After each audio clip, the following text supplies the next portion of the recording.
99 times this season, and things certainly don't get any easier tonight against the Toronto Argonauts defense. They have been spectacular. 11 sacks, only 59 first downs allowed, 1 rushing TD, 9 interceptions. They have absolutely dominated so far this season. Will they keep it going in Montreal? It is Friday Night Football. We have a glorious battle in the East. That is Davis Sanchez. We got Matt Dunnigan, Milt Stegall off the top. Milt, the big story, just how many times Cody Fajardo has already been sacked. 22 on the season so far. Obviously protecting him, the biggest key tonight. Yes, it is the key to winning this game. And I think the most important element to stopping that pass rush is they have to be able to run the ball, something they have not been able to do. Where did William Stanback go? Where did the lighter, faster William Stanback that was promised to us, where did that go? If they can't run the ball, they will not have opportunity to win this game. Yeah, if Montreal could run the ball, that's also beneficial to this Noel Thorpe defense. When they get a lead, when they can get in their second and long, get them in second and long, and run some of that zone blitz, that's when they're at their best. Also, Chad Kelly is still a young quarterback. You want to get him uncomfortable because through the first 4 weeks, 5 weeks of the season, he's been pretty comfortable. And how do you make him uncomfortable? You give him a pre-snap read, and you take it away. You make him do everything post-snap. And to me, that's the key for success. Milt, control the line of scrimmage to run game, pound William, stand back, not stand down, but stand back. Let's get him going again, right? Right. And that'll open up a receiving core that has been decimated with the Montreal Alouettes. You're looking at Ellingson, Reggie White, and Tyson Philpott out of that lineup the entire football season. Right. I think what Cody Fajardo's been doing has been outstanding because he's been stepping up to the plate with not a full hand at his fingertips. If they can run the ball, that protects, obviously it protects Cody, but that also can keep Toronto's offense and keep Chad Kelly off the field so he can't get comfortable. He's a young quarterback still, at least in his time in the CFL. They also need a third receiver to step up. You talked about Mack and Julian Grant. They need someone else to step up. William Stanback right now is their third leading receiver. They need another receiver to step up to give Cody Fajardo another target. And you know what, sad news, unfortunately, Deontay Evans, we were excited to see him back in the lineup, but he is not playing tonight, so that's a big loss as well. As for Montreal, they've actually been quite dominant against the Argos in their city. 6-1 in their last 7 games, but the Argos, the only undefeated team so far in the CFL. We will get you to Montreal for kickoff right after this.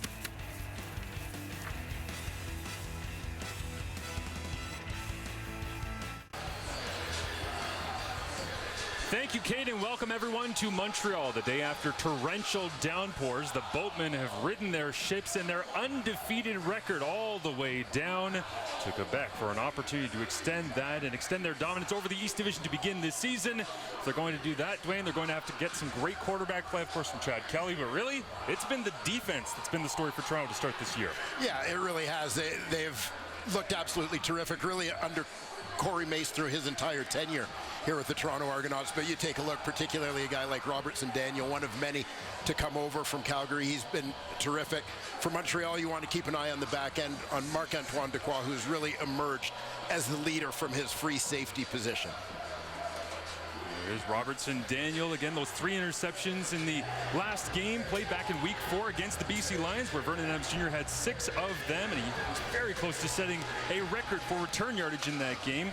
Ryan Dinwiddie, the head coach of the Toronto Argonauts, says pressure up front has been the key to getting those interceptions. As a contract extension signed this week that will lead him through the next couple of years. And Dwayne, Jason Moss fired up to be back here at home where Montreal begins 4 of their first 6 games here at Percival Molson. Yeah, looking to get things back on track after opening the season with back-to-back victories.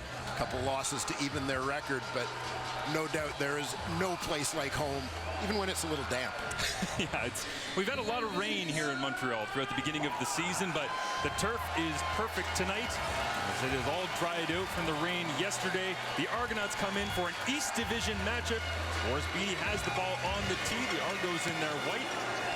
The Alouettes in their home dark blue as we get underway from Montreal.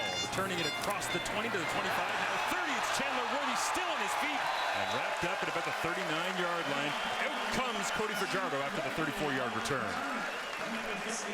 Yeah, and you heard much talk in the opening from our panel about Cody Fajardo and his start to the season. Obviously, he's been sacked a great deal.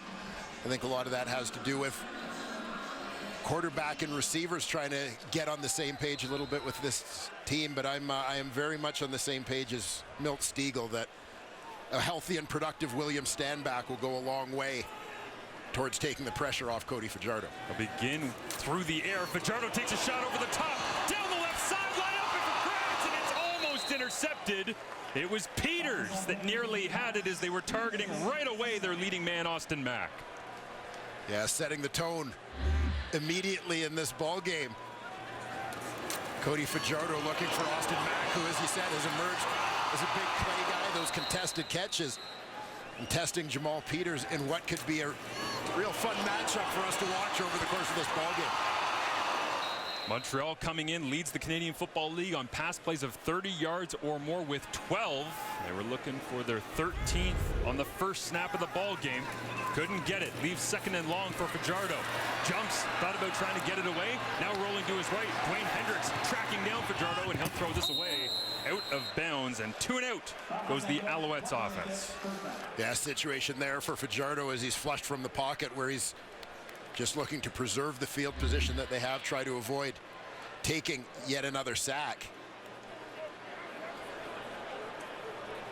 Costigan doing a nice job coming from the front side of that, closing down that edge on Cody Fajardo. Hendricks chasing it down as well, the big man from defensive tackle all the way to the wide sideline. Gives Fajardo the pressure, which forces the punt. Joseph Zima sends it away. Javon Leak, 91-yard punt return touchdown. He'll flip it off underneath the David Unger this time. And the Argonauts special teams unit gets creative. Out comes Chad Kelly for the Toronto Argonauts. Yeah, Chad Kelly, one of the great stories of the early portion of this 2023 Canadian Football League season. Has the Argos off to a 3-0 start this year and has looked good in doing. Kelly was 18 of 20 on passes under 10 yards from the line of scrimmage. Last time the Argonauts took the field at home at BMO. They're on the road here in Montreal and ready to face the Horns. Kelly looks quick game, left, back, right, now back to the left. Scramble rolls on, and Kelly will use his feet, cuts back. And he's hit by Mustafa Johnson as we get a look at the Argonauts starting offense. And on that offensive line, great to see Peter Nicastro, 2021 East Division Rookie of the Year, healthy again this year after missing all of last season in that receiving core. Tavares Daniels, by far the most experienced member of that group. Chad Kelly, after going for a little jog, bit of an issue with his shoe, and so checking over to the sideline as the short yardage team comes in. And it is Cam Dukes that dives his way forward against this Montreal starting defense. And defensively, keep an eye on Mustafa Johnson, quickly emerging as one of the better defensive tackles in the Canadian Football League, now in his second season. Avery Williams, former Ottawa Redblack, back in the middle of that linebacking core. A little bit of juggling on the back end, as you heard. Deontay Evans was a late scratch. That brings Cordell Rogers in at corner. Deontay Ruffin moves from corner to halfback to replace Deontay Evans. Rogers already an interception on the season. Be looking for another here tonight. As Duke stays in the ball game, hands it off to A.J. Ouellette on first down. No team runs it more on first down than the Argonauts, 59% of the time. And we get a look at A.J. Ouellette's work against the BC Lions. He was dinged in this game, but he still came out and performed at a high level. Yeah, there's not much that's going to slow down A.J. Ouellette, the human wrecking ball. See the numbers, 14 carries, 70 yards in that football game as the Argos set out to control the line of scrimmage against the BC Lions. Bunch to the top of your screen for Toronto. The other direction is Devontae Coxie. A catch. Holds onto it on second down, squeezing it into a real tight window. That time was Chad Kelly, and Coxie made the play. Now, from our view up top, that one was happening in slow motion. You're expecting a complete car wreck there, but Coxie, just tremendous concentration. He knows the hit's coming, brings that into his body, absorbs massive impact there from Sutton. Survives contact with the ground for the first down. Coxie at 6'3", 200, but with the vert, About 8 feet off the ground that time to go get it for Kelly. It creates a first down. Back to the running game. It's Andrew Harris. His first touch of the ball game. Stretches it outside. Cuts back. Puts down the shoulder on Najee Murray. And steps out of bounds with another Argonauts first down. We saw that terrific catch moments ago from DeMonte Coxie. This is a young man who's really making his presence felt in his second year as a Toronto Argonaut. We saw flashes from him late last season, but just really seems to have come into his own this year. And you see 20 yards a catch for the big target so far in 23. Take it inside to Ouellette. Outside it goes. First touch of the ball game here for Cam Phillips as Ryan Dinwiddie continues to spread the football around. We've already seen it in the hands of 2 different backs, about 3 different receivers. You can tell the script is alive and well in the hands of the Argonauts head coach. Yeah, I mean, it's interesting when you look at the Toronto Argonauts receiving stats on the season. We talk about the success of Chad Kelly so far. No receiver has big numbers, but to your point, great distribution. Terrific job of getting everybody involved and keeping defenses off balance in the process. One name we haven't said yet, Curly Gittens Jr. He's at the top of your screen. This time a double move to Daniels. Marc-Antoine Dubois is there, and Daniels holds on to it inside the 5. And Kelly is fitting it into some real tight spots right now, and his receivers are making it pay. Well, they sure are. Big contact, great move there by Daniels to get in behind the defense, but the range of Dubois on display. Kelly to his left, dives forward, touchdown Argonauts with flags up. And if that holds, it'll be the 10th rushing touchdown of the season for Toronto, already surpassing their 2022 total. Side.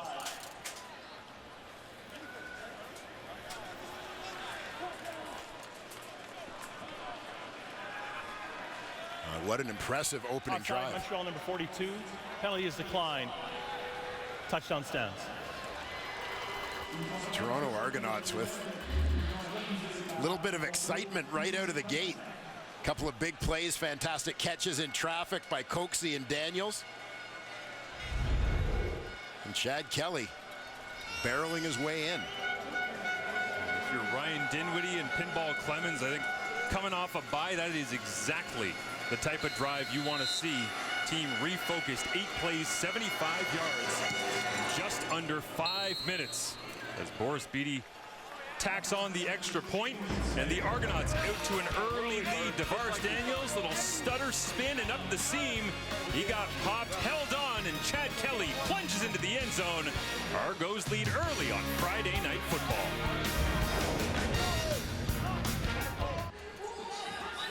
There is Argonauts starting quarterback Chad Kelly as he got himself into the end zone after a great collection of catches from this Argonauts receiving corps. Yeah, they put together a nice little highlight reel just on this one drive.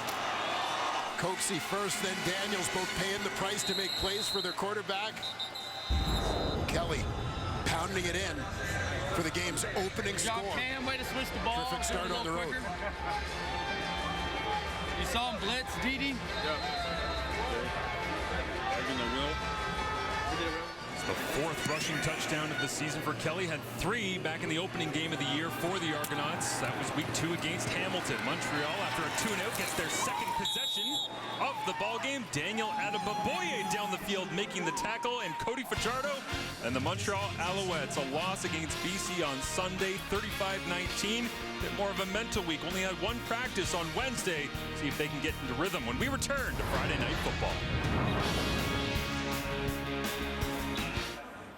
Last week, Cody Fajardo against the BC Lions on the road, a season-high 297 passing yards and 40 attempts. We really haven't seen that from this Montreal offense early in the season, Dwayne. No, it hasn't been their mode of operation, obviously, but in this one, going to the air a little bit more, chasing the BC Lions in that football game for much of it. Pressure on here on first down, right into the teeth of the Argonauts defense goes William Stanback as we get a look at the Alouettes starting offense. And good to see Stanback involved early, following behind the former Argonaut at center, Justin Lawrence. anchoring that offensive line. Milt Stegall mentioned the desire to find a third option in that receiving core, given the number of injured guys. We're going to keep an eye tonight on newcomer Tyler Snead. Had a nice debut last week with 4 catches. Montreal rushing attack just 7th in the Canadian Football League right now, with Stanback healthy and rolling. They'll go back to him here on 2nd and 3 and just can't get any push up front. Dwayne Hendricks once again in the middle of the fray. Yeah, Hendricks, such an underrated defender for these Toronto Argonauts. Unsung hero of this defensive line, the middle of the action.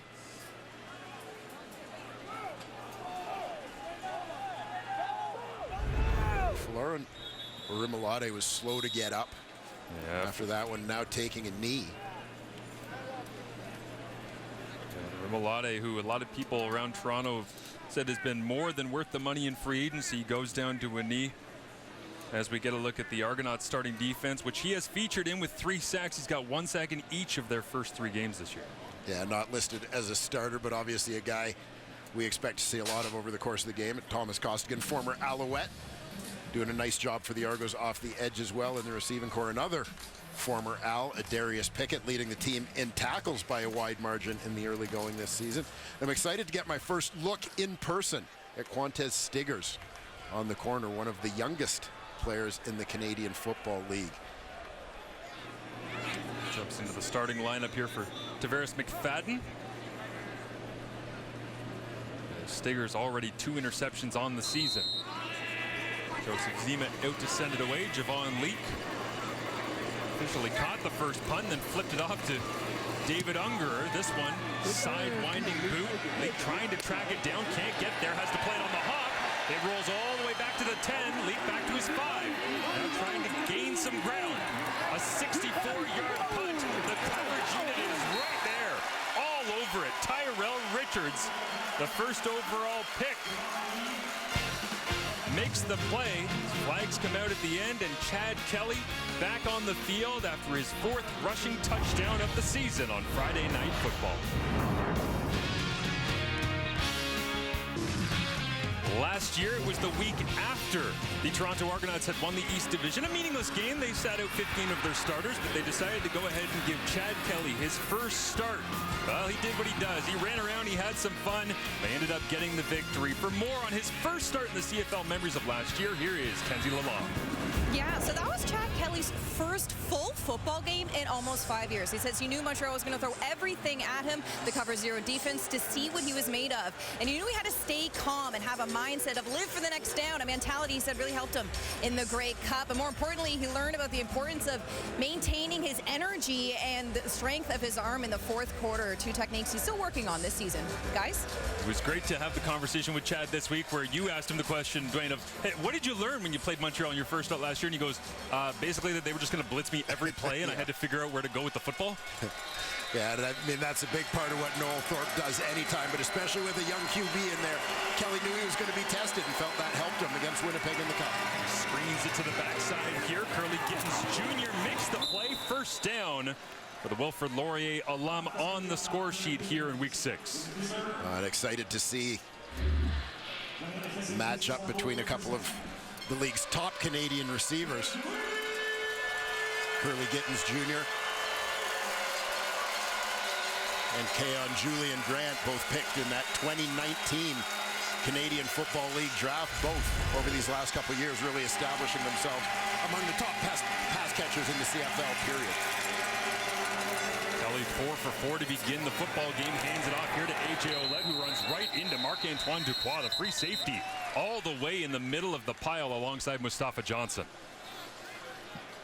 How about the emergence of Marc-Antoine Duquois as one of the top free safeties in the Canadian Football League?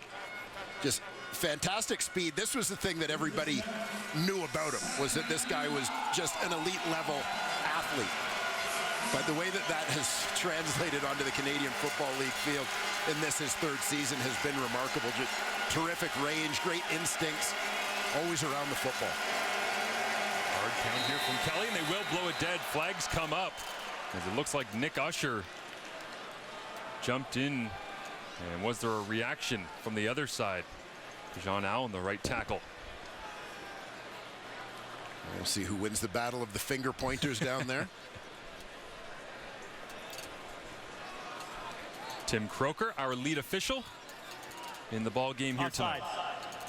Montreal number 10. 5-yard penalty, remains second down. Remains second down, but a much friendlier second down and distance here for the Argos offense. Second down and 4. Coming into tonight, Toronto's offense, 9 of 18, converting 50% of these. They lead the league in second down conversions, though. Kelly gets the handle, gets it out of his hands quickly. DeVaris Daniels running away from Wesley Sutton, and a big hit. Down the sideline, it's Ento finishing it off, but not until Toronto gets a big chunk of 22. Yeah, and you know the pressure's coming. You're going to see both linebackers come from depth on this play. For Montreal, right off the right edge of your screen. Kelly knows the ball's got to get out quick. Watch Daniels get his head around quickly. Just nice execution there against the blitz for the Toronto Argonauts offense. Daniels a bit of a slow start to the season, but in rhythm now between the game against BC and here in Montreal. Got a couple touches already. With a handoff around the back of Kelly to Ouellette. He crosses the 50, now the 40. Little burst from 34 all the way down to the 30, but a flag is down behind the play.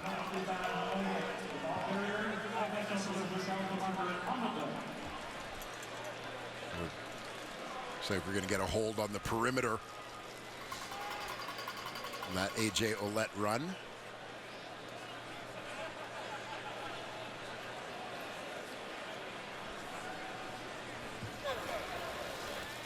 Fuck up. 4 yards are gained holding. Toronto number 83. It's a 10-yard penalty, remains first down.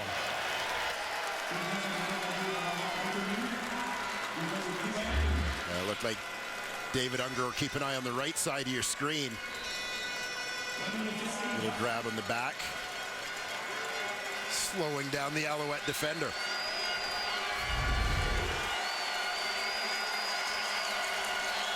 And now a flag comes up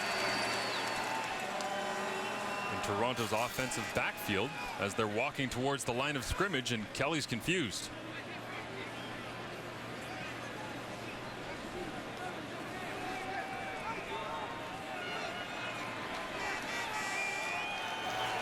Too many players in the huddle against Toronto. It's a 5-yard penalty. Remains first down. So in a nutshell, not allowed to do any sleeper sort of stuff. You're allowed to have 12 guys in there. You can't have late substitutions. I think this was just a matter of miscommunication of who was supposed to be in there. But the idea being you've got to give the defense a chance to match substitutions. Andrew Harris in the ball game. They'll try to screen it out for him. Tyrese Beverett. They went conservative on second and a few kilometers, and Andrew Harris paid the price. Yeah, pretty sure the Alouettes were standing in their defensive huddle. You see Beverett just hiding behind that goalpost. You can see the 6 of his 26. But I think the discussion in that Montreal huddle was, yeah, watch the screen. Tyrese Beverett says, I gotcha, and is all over Andrew Harris. So now second and forever for Toronto. Again, they go back to the screen, set it up differently, get some blockers out in front for Harris. And they get a chunk of yardage back, but it won't be enough to move the sticks. And for all the good things that Toronto has done throughout this year, offensively, defensively, special teams, offensive penalties have been a problem last in the CFL right now, and that certainly cost that drive. Yeah, and ultimately it's the kind of thing that you have the sense is eventually going to catch up to you. And preventable things, right? I look at that too many men in the huddle situation as just a matter of simple communication between players. It's very avoidable. Maybe a teaching tape moment for Chad Kelly as well, just staying out of there until he knows he's got the right people in. I'm sure Ryan Dinwiddie will talk that through with them. As this one, a low line drive, skips down to the 10-yard line and will roll out of bounds in front of Chandler Worthy as Haggerty sends that one out of bounds effectively. Can they get William Stanback going offensively? 39 carries coming in, just 4.5-yard average, and no touchdowns so far on this season. Tomorrow in the Women's Championship on Center Court. Looking forward to that one at 9 a.m. Eastern Time here on TSN. Fajardo, an extra lineman in on first down. Run, look, run, give, and it is. Stand back. I mentioned no touchdowns so far this season, but trying to get some momentum, trying to tilt this field the way it's felt so often for him, where he's just running downhill at everybody.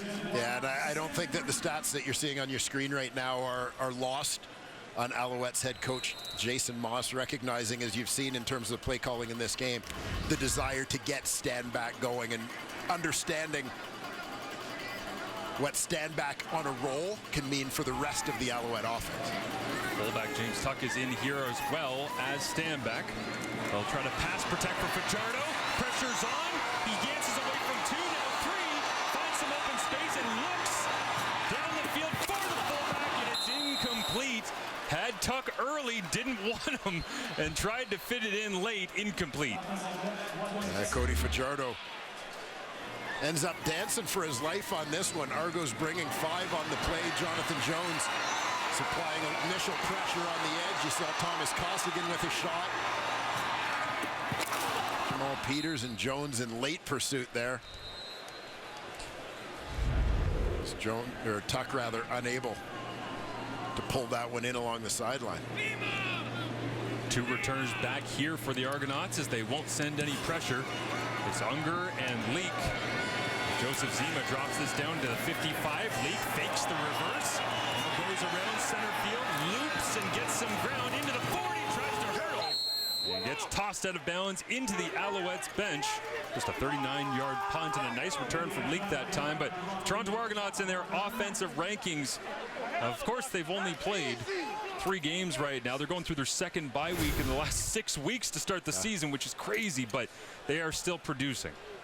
Well, they certainly are. The numbers have been impressive, especially given that this was a team coming into the season that was like they're the defending Grey Cup champions with an asterisk, because they were changing their starting quarterback. Chad Kelly had only the 1 start at the end of October last year against Montreal on his record.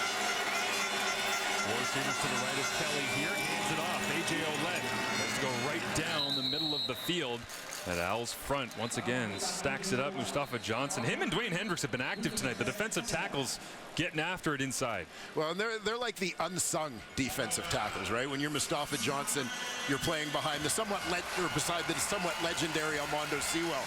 The Montreal D-line, Dwayne Hendricks, sometimes overshadowed, as many people are, by the massive Sean Oakman on the Toronto defensive line. But a couple of pretty terrific football players in their own right, Marsh. 2nd and 7. Argonauts best in the CFL at converting at this down and distance. Pressure on from the field. Kelly looks right into it. Now fades away. Flags come up behind the play. Likely a hole. Kelly across his body. Antoine Dubois intercepts it. And the Alouettes have possession.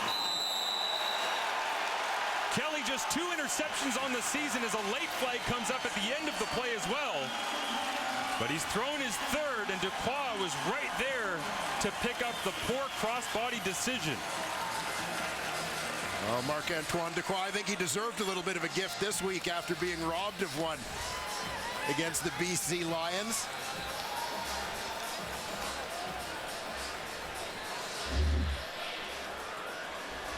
But Chad Kelly, young quarterbacks are sometimes going to make young quarterback mistakes, and Kelly in a bad position.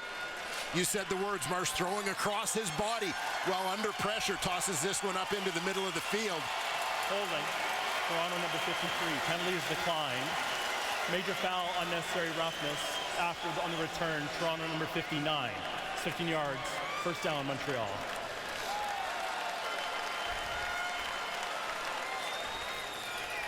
A big play there from Marc-Antoine Dubois. Finding a Caravan in the stands to pitch the ball to. So Montreal with good field position here. They'll begin by trying to slide out the back door. Courtney Davis in his first touch of the ball game here for a gain of about 8 yards on the play. First-year CFLer out of Texas. And the Alouettes, some constantly moving pieces, it seems, in that receiving core. You heard the panel talk about the injury situation to open the season as Greg Ellingson, Reggie White, Tyson Philpott all unable to play thus far in 2023. But some opportunities being opened up as a result for the likes of Courtney Davis. Short yardage. Jason Moss likes his starting quarterbacks to handle this. So Fajardo, as a flag comes up, gets stopped. Sean Oakman finishes things off at the end of the play. And we'll sort out the penalty flags.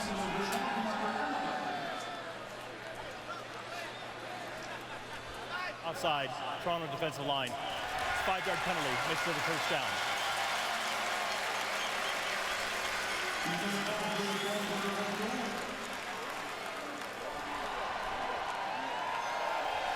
A big opportunity coming off the turnover here for the Montreal Alouettes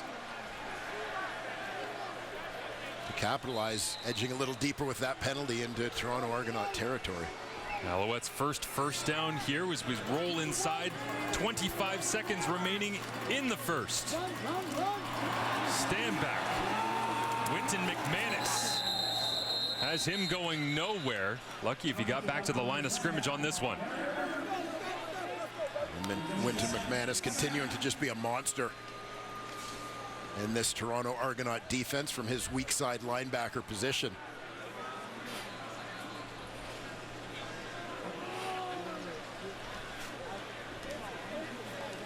Some of the frustration there from Jason Moss as he tries to get the running game going again. 7th in the CFL right now. Highly efficient passing game. Moss loves that. Wants to see some more productivity out of his back. This time Stanback lines up as a receiver. They'll screen it back. Austin Mack just his second target of the ball game and a big hit flowing back into the play. It's Thomas Costigan, the former Montreal Alouette, signing on at Toronto in free agency, and that will end the first quarter. It was an explosive drive for the Toronto Argonauts that gave them the early 7-0 lead. They're holding on. Last year, the 3 games between these two teams, only a 7-point differential. Should be a close one. Come on back, quarter 2 after this. The stats through one quarter of play here in Montreal. 7 first downs for the Toronto Argonauts. You just saw Montreal just get there first, but certainly a reinforced emphasis on trying to get the football into the hands of number 31.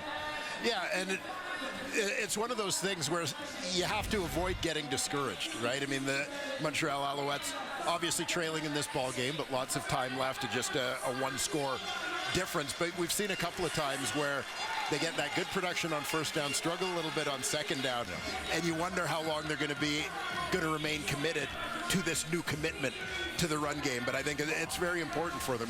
We've all said it from the start of this ball game, the importance of William Stanback to this team and how much of a difference he can make in terms of making Cody Fajardo's life a little bit easier. And used a little bit of that play action and throwing it out to the flats. Got a touch early on to the outside to Courtney Davis, and now a long field goal attempt will come here for Cote. This one from 47 yards away. He's 10 of 12 on the year thus far.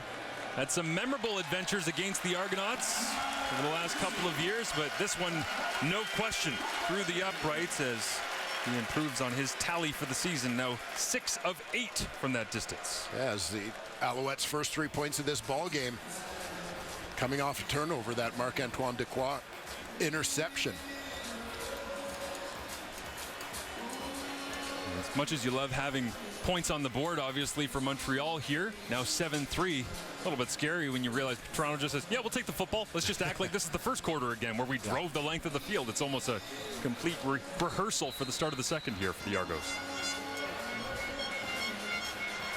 Well, it seems the tone has been set, particularly in this matchup, Toronto offense versus Montreal defense, for a little bit of physical play.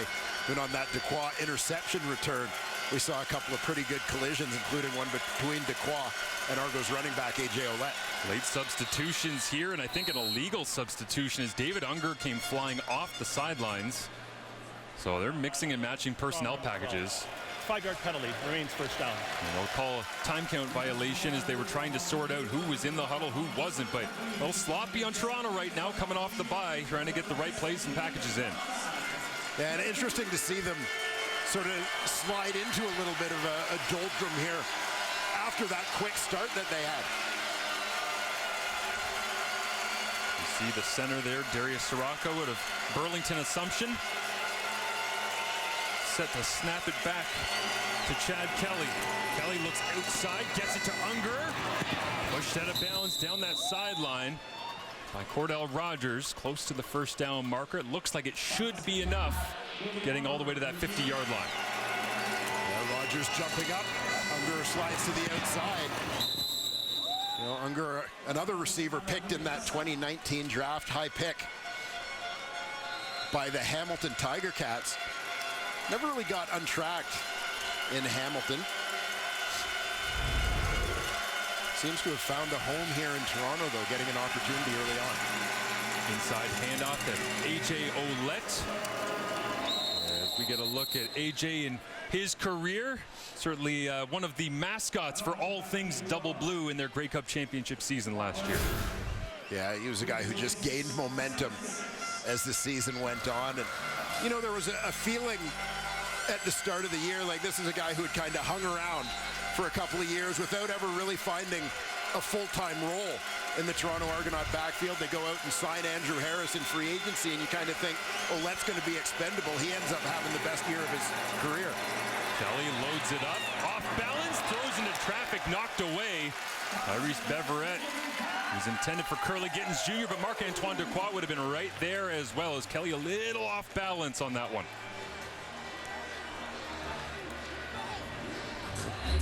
Chance for the Alouettes to a little bigger hold on the momentum that they seem to have gained here early in the second quarter of this football game.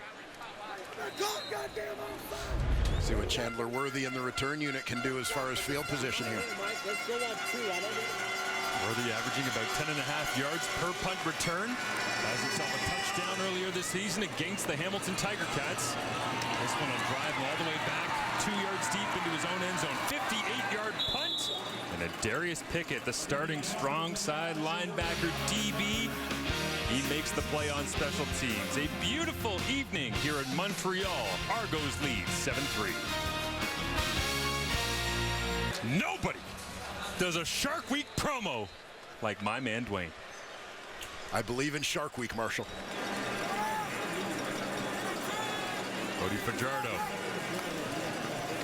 begins this possession, backed up, gets it to Keon Julian Grant, third in the CFL in receiving yards, is the 166 shy of his career high set last year, and he'll add to that tally here for a nice little chunk in the screen game. Yeah, this is a play that became bread and butter for Keon Julian Grant last year. The hitch screen, recognizing that his athleticism allows this to be a big gainer, despite being barely a forward pass. Just terrific athlete, a guy who can make people miss, run through some tackles. It's just been fun to watch his career trajectory thus far.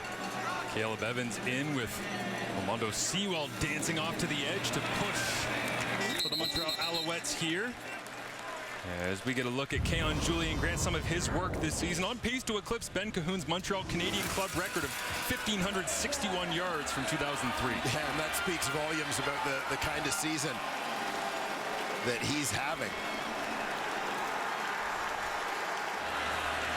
And it's been said by so many people. I mean, this is the guy who been put out at the Z receiver to start his career, that often forgotten spot out on the wide side, and has just increasingly made plays to the point that they needed to figure out more and more ways to get the ball in his hands.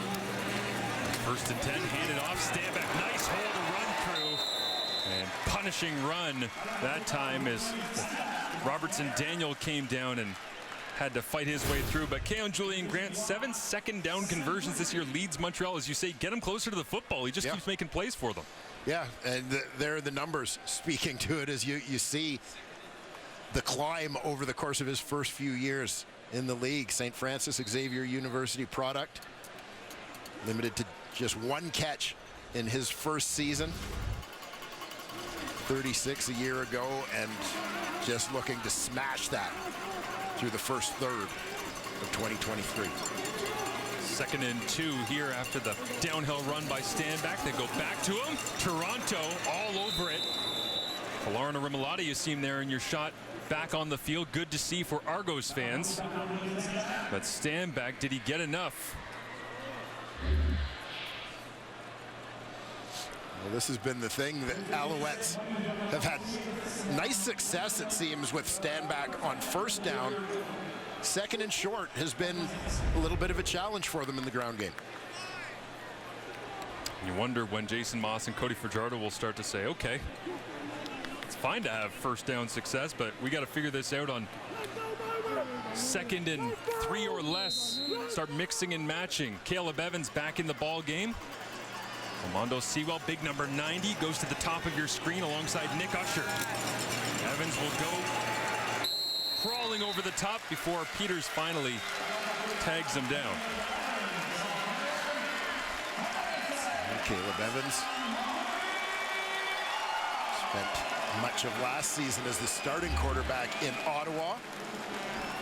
Coming over to Montreal in free agency, where he's the number 2 man and taking care of business in short yardage. Taking over for Dominique Davis, who left in free agency to go to the BC Lions. Working in that quarterback room that this Alouettes team saw on Sunday. Already back on the field here on Friday. And this time Evans stays in, fakes the run, takes it off himself. And Robertson Daniel adds to his tally on the year of tackles, now up to 14. And things getting a little heated on the outside between Austin Mack and Jamal Peters. First play of the game set the tone for these guys, didn't it?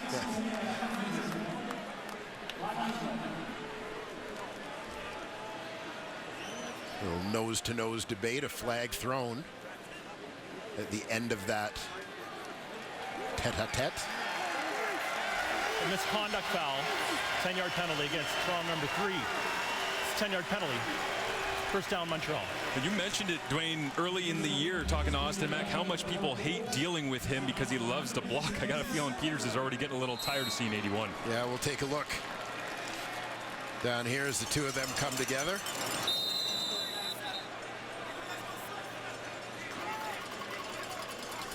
A couple of big dudes, each trying to sort of mark their territory, so to speak. On 1st and 10, across the 55 and into Toronto territory.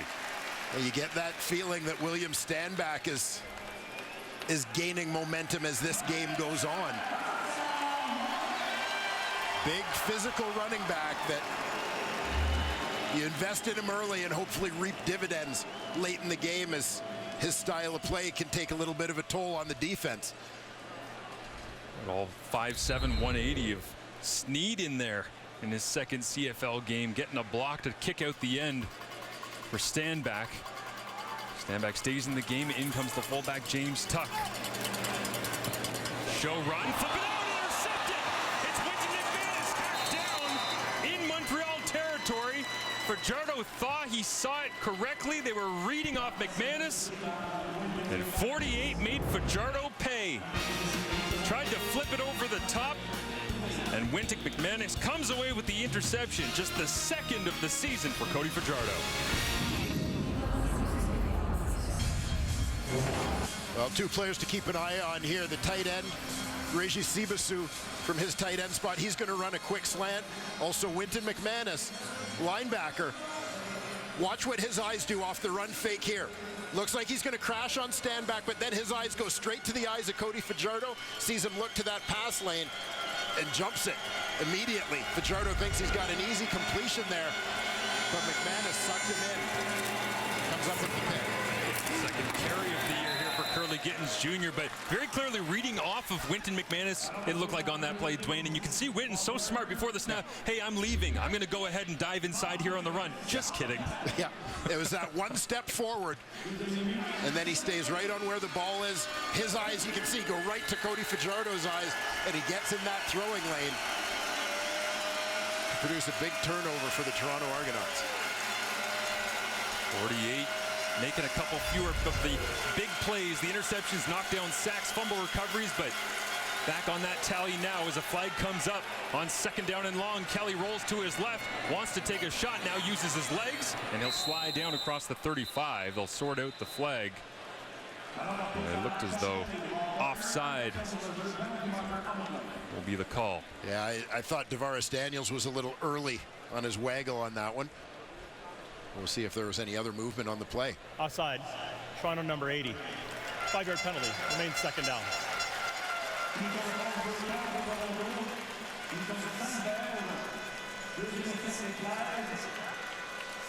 This will back the Argos up. Then the offensive penalties coming into tonight, they have been an issue on this side of the ball. 7 total penalties for the Double Blue right now, 55 yards. And last in the CFL in offensive penalties against. It's backed them up here to 2nd and 13. Kelly looks underneath, checks it down, A.J. Ouellette. And it is Ento making the play once again. Fabian Ento, 17th tackle of the season.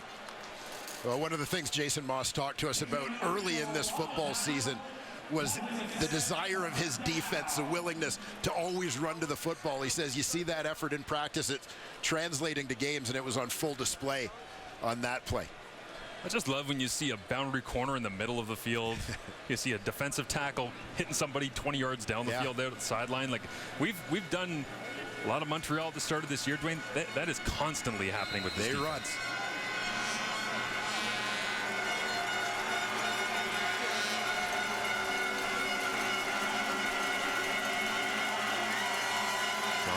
Set to punt this one away.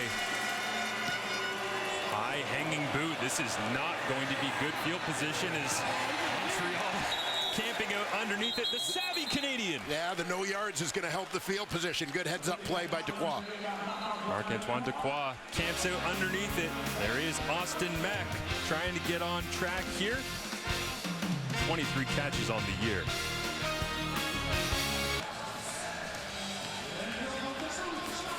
There's Darius Pickett, the former Montreal Alouette, lined up. Wide man here. Notice he's trying to stay behind the punter to be onside. Marc-Antoine Dequoy over on the Montreal side has him matched up. Onside means he doesn't need to give 5 yards because he's behind the punter. Dequoy recognizes the situation, isn't going to let that ball hit the ground or be recovered, but that's why there's no penalty on the play, is because the wide man for Toronto was lined up behind the punter when the ball was kicked. Yeah, great look at that as you see Pickett putting together his chin strap after colliding with William Stanback on first down in a gain of about 3 yards. But yeah, I thought that those Gunners were going to go in motion. They never started running, so real heads up play by Marc-Antoine Dequoy to just camp out underneath that one. Yeah, I wasn't going to be fooled by his former teammate Pickett on that one. The guy who was looking to hitting some of his old friends this week, by the way. Darius Pickett, physical ball player. Quick game this time. They do complete it to Austin Mack. Mentioned him going to break just a second to go. He's been extremely productive for the Alouettes so far throughout this young season. Mack and Keon Julian Grant accounting for 67% of the pass targets in this Alouettes offense. Yeah, here working out of the slot, number 2 receiver. Darius Pickett may have thought for a moment he was in line to get an interception on this one as he's racing to the ball. Fajardo slips it in there. Just past his outstretched fingertips. Fergie Mayala motions to the line of scrimmage here as they'll delay handoff to Stanback, cutting to the right side and plunging forward.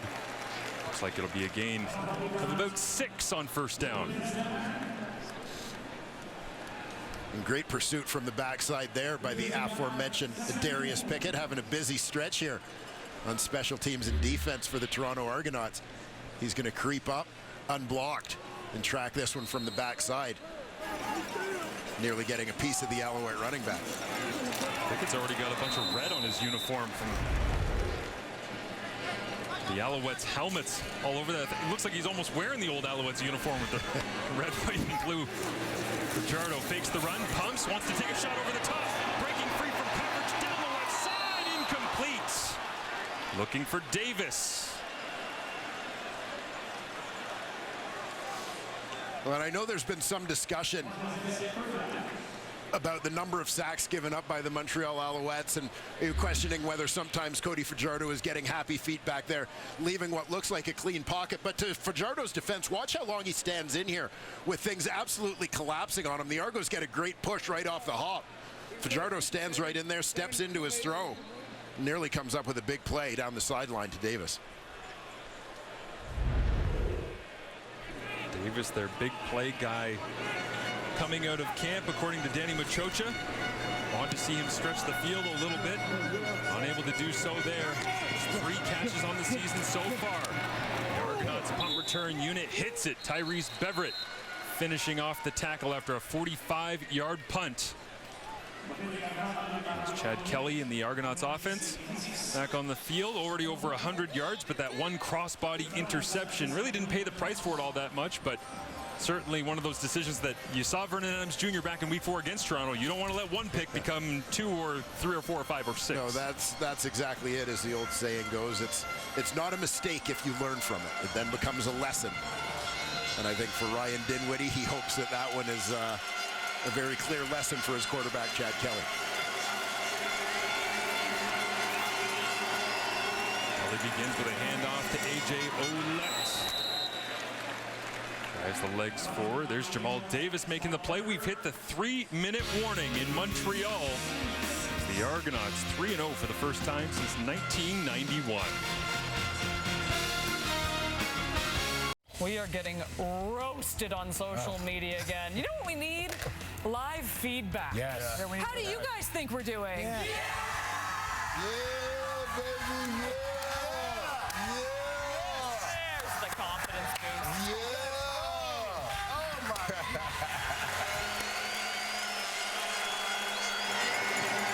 Thank you, Kate. Looking forward to seeing the panel with a live studio audience coming up. Just under 3 minutes time as Chad Kelly completes another pass here to about the 40-yard line. Won't be enough for the first down. Toronto Argonaut offense that started very quickly in this ball game and has cooled off after that red-hot opening. Looking to see if they can finish with a couple of big plays the way that they opened, try and get things back on track before the break. 3rd and 2 here. They lined up and didn't go for it against BC a couple weeks ago. Decided to just take the time count, back it up, and punt it away. We'll see if they do snap the ball. And this one looks like a theater production of the highest standard. One of my favorite things that crowds cheer for. Yeah! We got him! They didn't fool us.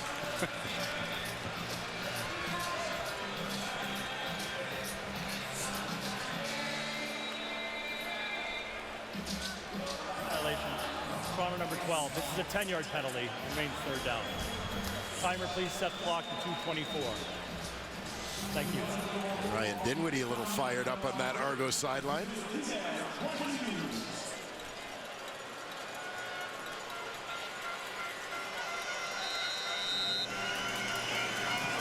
The Argonauts will take the time count and punt it away to their own 30. Haggerty standing all the way back at his 20. Taylor Worthy, always dangerous. The ex-Argonaut. There's 38, tries to get to the field side. Flags are down. 43-yard punt.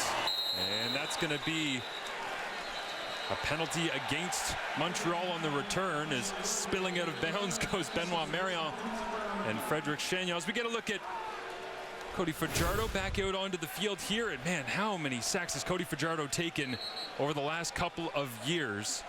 It has been an absolute battle for him to stay up on his feet, whether in Saskatchewan Green or in Montreal. As we go down to field level, here is Kenzie Lalonde. Yeah, I had a chance to speak to Jason Moss about that yesterday, and he said, look, it's not one person, it's not one group. When you look at those 22 sacks, if you break it down, you go back to the game against Winnipeg, well, when they were in the red zone in particular, it was really just a chance. It came back down. They didn't turn the ball over. It could have been a close game at the end, regardless of the sacks. A game against BC, well, if they were better in areas, then the sack total really wouldn't have climbed. So regardless of the numbers, it's all about understanding the realities. It's going to happen. but you can't get down on the play. Fajardo made an emphasis yesterday saying they have to give the ball to Stanback. They need to try this run game. And guys, I think it's working for them. Yeah, right now they have not given up a sack, say, off the first 2 quarters almost of football here in week 6. Know what one made my body hurt just standing here, not actually playing football? Cody Fajardo, 149 sacks taken since 2019. Yeah. Oh. Yeah. Paying a little bit of a price. We get a look at some of the penalties here that racked up against these clubs. Block in the back and then a face mask here on Quantez Stiggers. During the return, illegal block, Montreal number 34. Major foul, face mask, Toronto number 42. It's a 5-yard difference. It's first down, Montreal. But 149 sacks since 2019. And we didn't play football in 2020. Yeah, just putting that into perspective. You know I'm a believer in the ice bath, Dwayne, but I got to hope that Cody is too. Because he is fully healthy right now, and the Alouettes certainly hoping he can stay so throughout the year. Take the inside option, pitch it to the edge, and whoa! There's Wynton McManus, already got an interception. He's flying around tonight. A little bit of pop in that hit from McManus, 48. Getting out in a hurry, Stanback tries to turn it up inside. McManus, who had just such a great breakout season. It's interesting to see guys like he and Urimilade come over from Calgary in free agency over the last couple of years. Guys who had worked with Corey Mason, Calgary, maybe flew under the radar a little bit out there, but proving themselves to be real Canadian Football League stars now with Toronto. Okay, on Julian Grant, motions over to the field. They'll throw it backwards to him. KJG breaks across the 45. And is close to the first down. Needed the 47.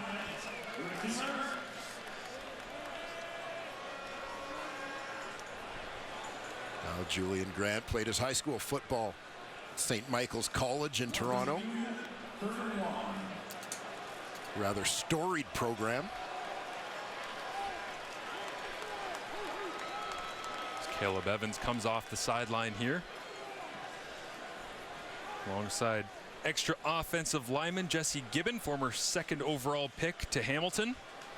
Moved around. They got a couple of former Argos Ticats on this offensive line. The one that hasn't changed, Christian Matt, right guard, 170 games played. He digs in here on 3rd and short. Helmet comes off Deontay Knight as the Western Mustang gets handed his blue bucket back after Evans creates a first down.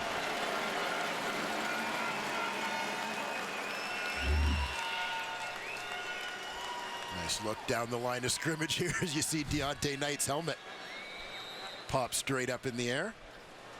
Did he ever have it on? Did I do up my chin strap?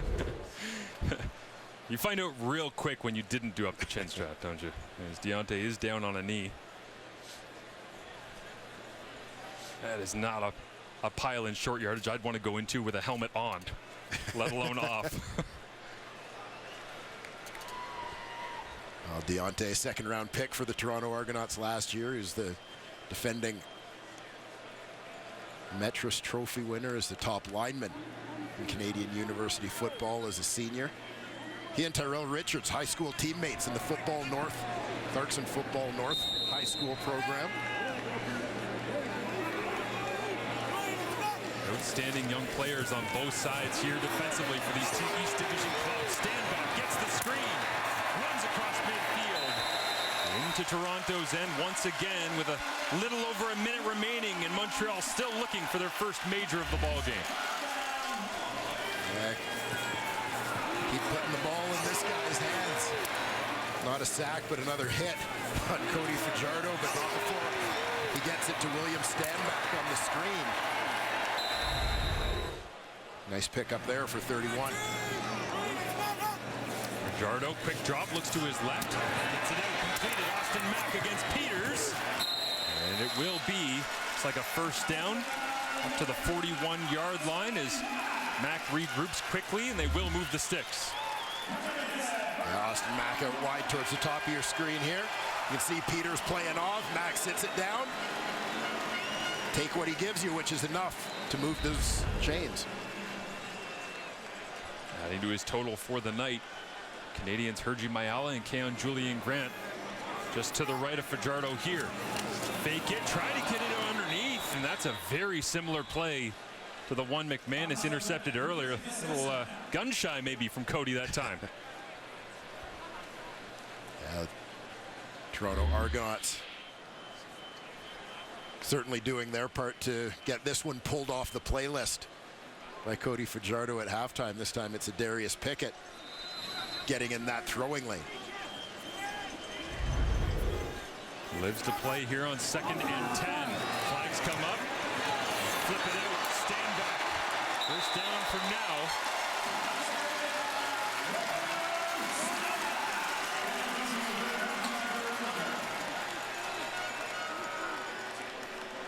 As it looks like Thomas Costigan was offside. There's an injured Argonaut down as well, as it's a Darius Pickett grabbing at his right leg.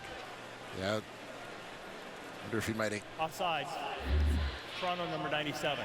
Penalties declined. Result of the play is a first down. Pickett was involved in a big collision with Stanback here as he went to make the tackle. I wonder if he may have tweaked that leg trying to fight off the block before the collision.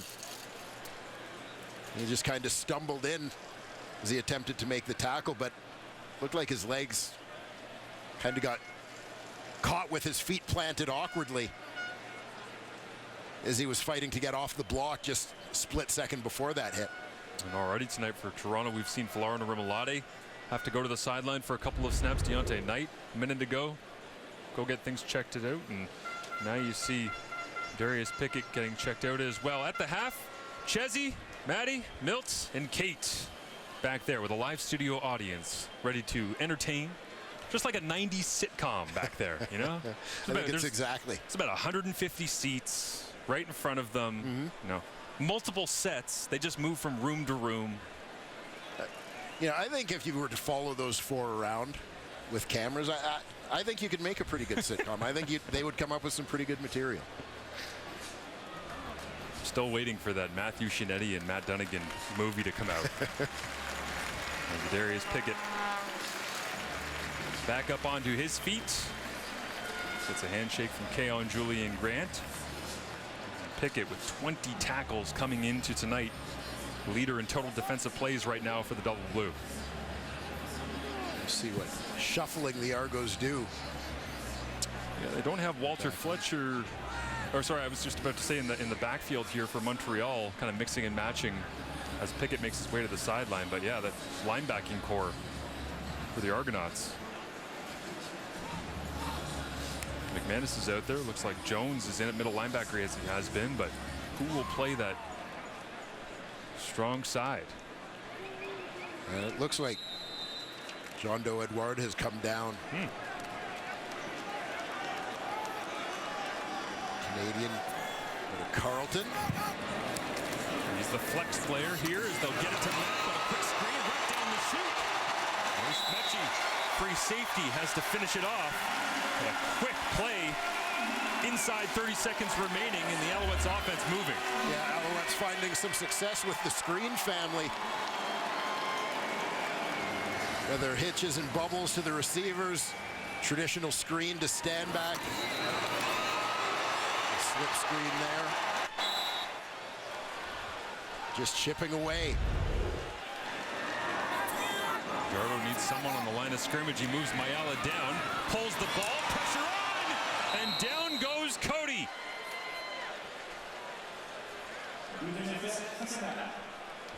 And Edouard, the rather seamless transition into this lineup.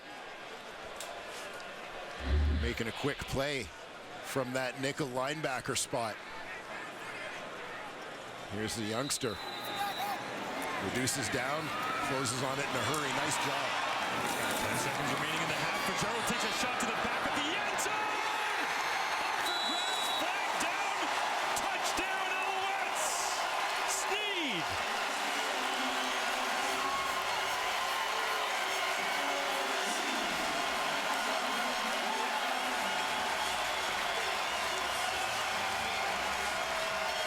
I'm not sure that this is exactly how you draw it up, as you had a couple of receivers converging on the play, Mack and Sneed. Both right there. But the end result, the highlight reel touchdown for Tyler Sneed and the Montreal Alouettes.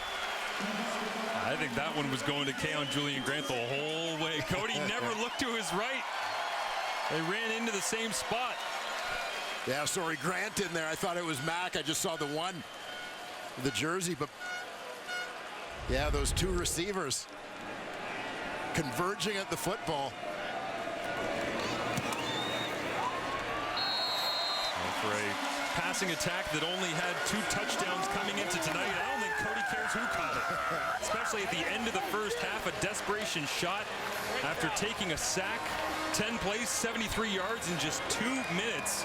And all of a sudden, out of nowhere, the Montreal offense comes to life, and Cody has a laugh with Keon. Montreal closing the half the same way Toronto started it, with some fireworks, big catches, and a touchdown. Asked Danny Machocha before the game about Sneed, who you get a look at here in the slot there, Dwayne. He said, yeah, he was one of our best players in camp. We had to get him on the football field. Yeah, he's going to work towards the post. Coming from the top of the screen, you're going to see Julian Grant working towards the same place. They bring 3 defenders with them between the 2 receivers. Grant kind of ends up boxing out to make sure Deshaun Amos can't get over there to help out. And Sneed,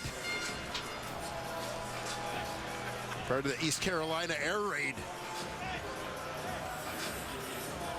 comes up with a nice grab for the touchdown. Could be that number 3 guy in the receiving corps that Milt Stiegel's calling for. Conveniently wearing Milt's old number, by the way. Might be a damning indictment on my career in touch football. That kind of looked like double posts when you don't want double posts. And who cares? Into the end zone, Montreal goes. As the Argonauts return it to end the first half. No flags are down. And it was DeJean Brissett bringing it out. As you see, Reggie White Jr. having a laugh with his quarterback. White Jr. unable to play so far. He's been injured throughout the season. They're still looking around and trying to figure out who's going to step up with Tyson Philpott out. Greg Ellingson still hasn't played so far this year. And maybe it is Tyler Sneed who could step in and make some grabs for an offense. He is down at field level with Kenzie Lalonde. Kenzie? Well, Tyler, my oh my, just moments ago, your first touchdown. I mean, we talked about establishing the run game for the group this year, coming into this game in particular, but for yourself, do you feel like you can exhale a little? Yeah, that was an awesome moment. Awesome ball by Cody, and in crunch time, too, right before half, so super excited about it. What did you see in particular when you kept going deeper and deeper and deeper, but he made the connect? Good coverage that we got, and then as I was getting deeper, I felt some of the guys from the backside coming. But like I said, he threw a great ball, and I just had to catch it. So. Second game, first touchdown, not too bad. What has to happen here to keep this lead? Just keep doing what we're doing, playing good physical football, and limit the mistakes. Just play our game. We'll be good. Congratulations. Thank you. Thank you, guys. Kate, I'll throw things back to you and the panel. And that panel is David Sanchez, Matt Dunnigan, Milt Stiegel. Unfortunately, our live audience had to go to bed. So we're just going to have to rely on social media again for this one. Bill, coming into this game, you said, of course, that the Montreal Alouettes needed more from William Stanback. He hadn't really impressed anyone to this point in the season. That arguably the best half he has had so far. 44 rushing yards, 26 receiving yards as well.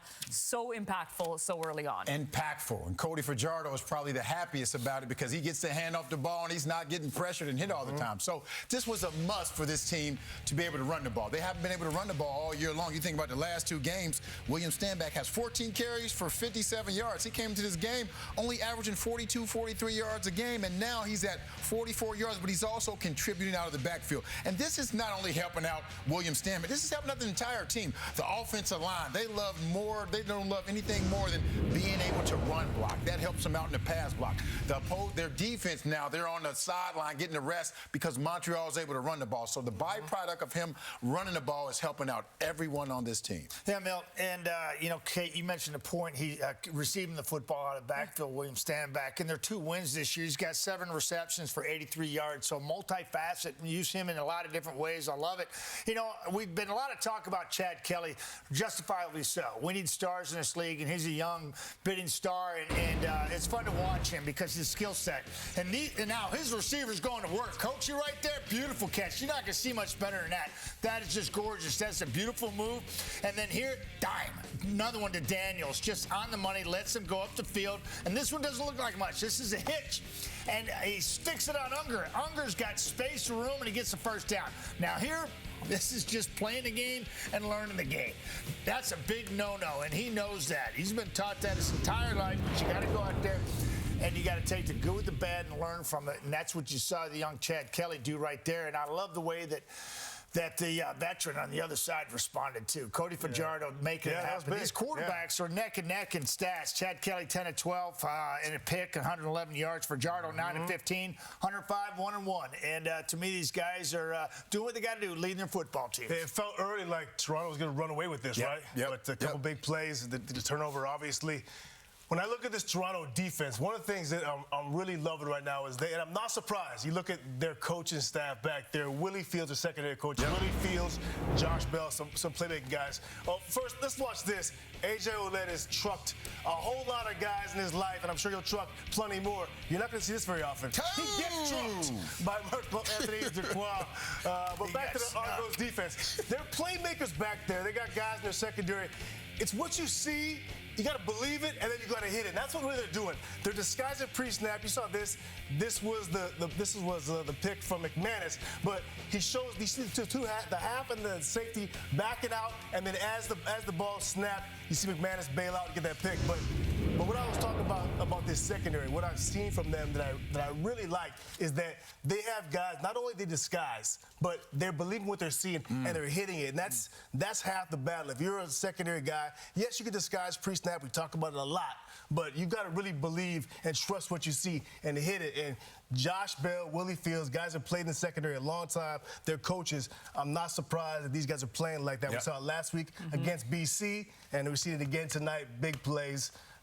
Shout out to Duquois for finally trucking a big running back. I've been trucked by Remember I ran over you that time when we were playing chess? All right, producer says we got to wrap it up. Great ball game so far, 10-7 Alouettes.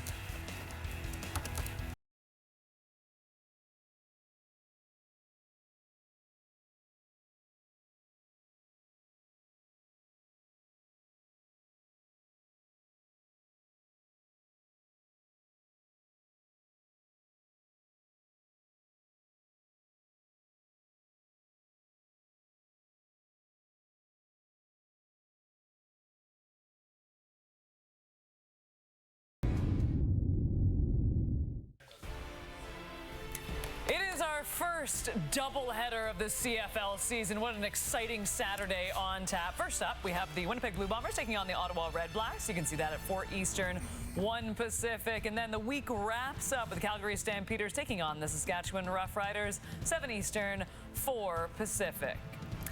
Let's go back to the Elks for a minute. Victor Kiwi spoke after the game, addressing the home losing streak and just really the tough season that has been for the Edmonton Elks. And this isn't just this season, it's seasons overall. It's not as easy as we think. And Milt, I know every time we watch one of these losses, we think, okay, just change of personnel. But because of the football operations cap, that isn't that easy. No, it's not. No, it's not. And you talk about that cap. A lot of people don't like it. I'm actually one of them. It takes away from what you can do with your staff. But unfortunately, they're in a position now where they can't make many moves. They're paying a GM and a coach from years past, and they have a coach on their staff now who's fully guaranteed for 4 years. How honest was Victor Kiwi, though? I love it. I love it. You got to appreciate it. You don't get that very often from guys in his position. I love the fact how honest he was. That's it?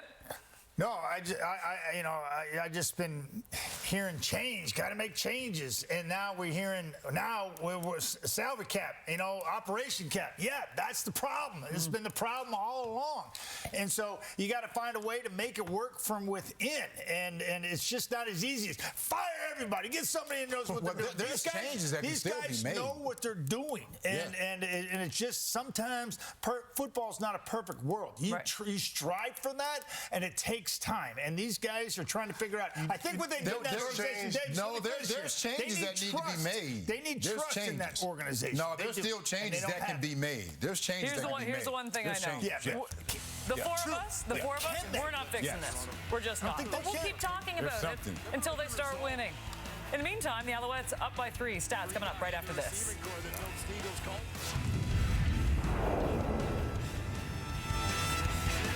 First half stats with the one and only Davis Sanchez. One of the stats that's not up there is after that Argos' first touchdown drive, the next 5 drives were 4 punts and an interception. It seemed like they could do anything they wanted to start this game off. I think they took their foot off the gas a little bit. Let's see what happens in the second half. Also, penalties. 70 yards penalties for the Argos in the first half. Ooh, that is rough. We'll see how they come out in the second half. Back to Montreal with Marshall and Dwayne right after this. That's brought to you by...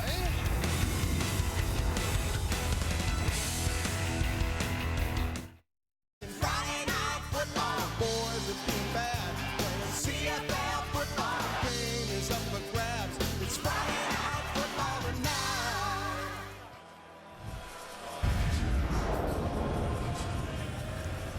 Welcome back, everybody, to Montreal. A beautiful evening continues to roll along as we get set for the third quarter. Montreal leading by a couple after they, of course, had themselves a late first half drive. Let's go down and talk to DeVaris Daniels. He's field side with Kenzie Lalonde. Well, DeVaris, 2 for 46 for yourself here tonight. How do you feel about the game so far? It's all good. We, as long as we can stop hurting ourselves on offense, I think we can come back and do some big things in the second half. What was said in the locker room as you head out here? 30 minutes. 30 minutes. Go out there, keep playing, execute, play Argo football, and everything should be good. Thank you. Good luck. Thank you. 30 minutes of football left. As he says, Toronto in out of the gates quickly, settled in, and now, if it's anything like 2022, we got a close one on our hands for the next 2 quarters of CFL football here in week number 6. Devon Leak turns this across the 25, turned back inside, and not many people are going to outrun Marc-Antoine Dequoy on special teams. Out comes Chad Kelly to set the tone here in quarter 3. Yeah, and hoping to set the tone in quarter 3 the way he set the tone in quarter 1. That's where the Argos produced their offensive highlights in the first half. Both those catches by Coxie Daniels, as well as that touchdown, all coming on their first possession of the ball game. Argos started on a roll, cooled off in a hurry, looking to get back to where they started from. Looked like they were going to go run. They'll flip it back. David Unger catches it. Screen game. One missed block by Cam Phillips. Montreal's secondary right there to cover down Kabian Ento, once again proving to be a top-level tackler at defensive back. Ento nailing down that boundary corner spot. A guy who was kind of an athlete looking for a position in his college days, and a stint in the National Football League with the Green Bay Packers, who looked at him as a DB. That has become his position of choice. Kelly on 2nd and 5. Looks over the top. Curly Gittens Jr. hauls it in. Gets back on his feet inside the 30 and finally wrapped up inside the 25. Is the ball out on the ground? Montreal has it. Tyrese Beverett.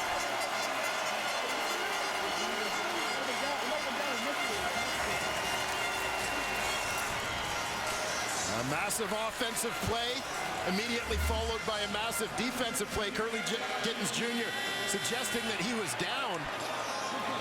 I was marveling at the casual nature with which Chad Kelly flipped that ball down the middle of the field for that huge gain. We'll take one more look here.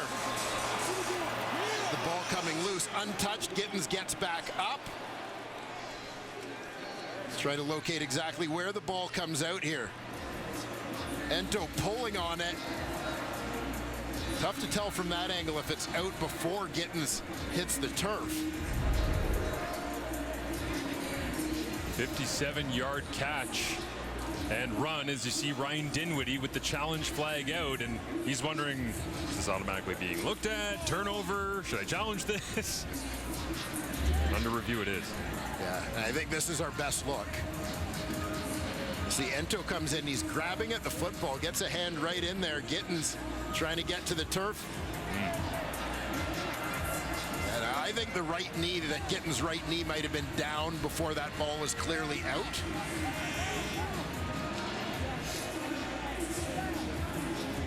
But again, remember, benefit of the doubt here because of the call on the field. I think he's down. Ruffin in there. Tyrese Beverett was the one that came up with the football, but overshadowed in all of this, the explosive play, the fumble, the recovery. As you say, you get a look at the casual arm strength of Chad Kelly. Step forward, flick the wrist. Yeah, dropped it in there perfectly. Gittins tracks it.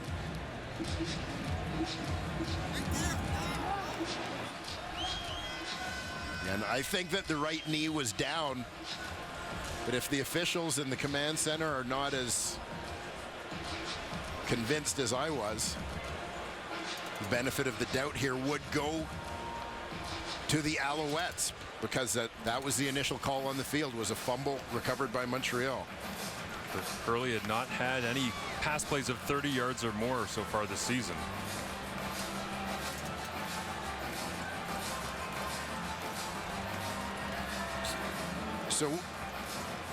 So we're getting word that the debate here is Gittins down by contact here as Ruffin goes by. I think he got a piece of him. Watch the finger. You see the finger. If the glove fits, Marshall, you see the finger bend back there because he made contact. The command center is determined that the ball carrier was down by contact at the 34-yard line. It is first down, Toronto. And tough for people here inside the stadium not to see, because everyone was thinking it was just about the fumble, as we were, until we got word that they review all aspects of it. Yeah. Yeah, and as mentioned by Tim Croker, automatic review by the command center on the turnover, or called turnover. And now it's sloppy all over the place. There's whistles.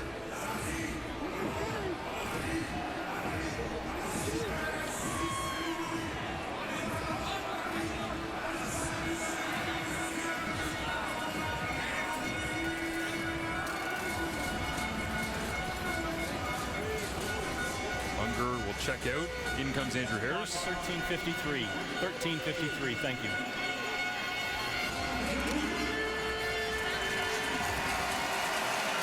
Chad Kelly and Ryan Dinwiddie live on. 1st and 10 after the big play. 57 yards to Curly Gittins Jr. And more whistles. Now they're just asking to reset the play clock, as they moved it back to a 42-yarder, losing 15 after Curly Gittins Jr. got up.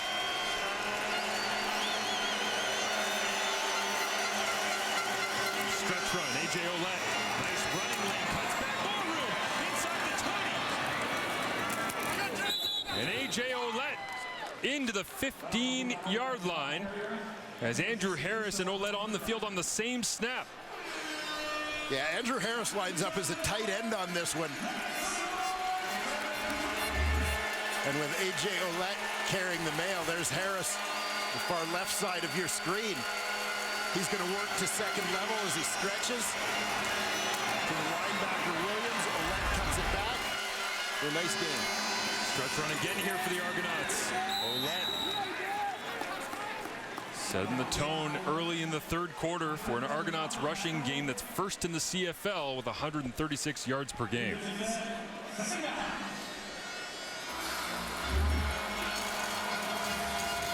See the tail end of this one.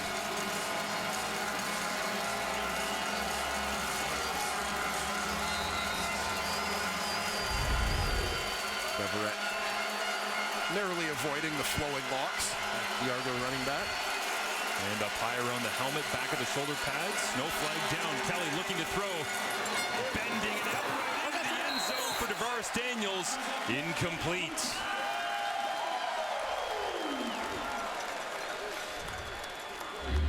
You see Daniels coming out of the slot on this one into the end zone.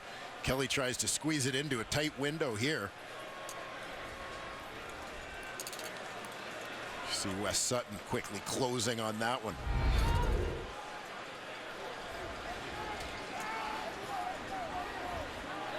I wondered whether or not Ryan Dinwiddie, who was ready to throw the red challenge flag on the Curly Gittins Jr. debacle a couple of minutes ago, would still have that flag close in his hand for early contact. Wesley Sutton, to his credit, Dwayne, he jumped this. He was all over it, saw it coming, but was he there early? Toronto is challenging for defensive pass interference. The play will be reviewed. Take a closer look. Welcome to a part of the show that we like to call pass interference or bang bang play.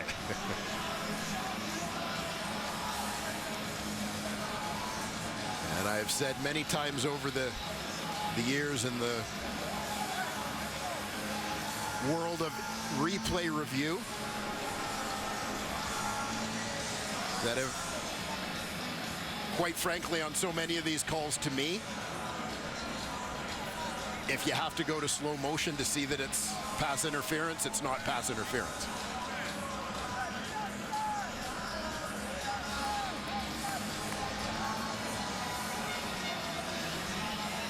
Look at it in regular speed. You be the judge. Looks like football to me. Yeah.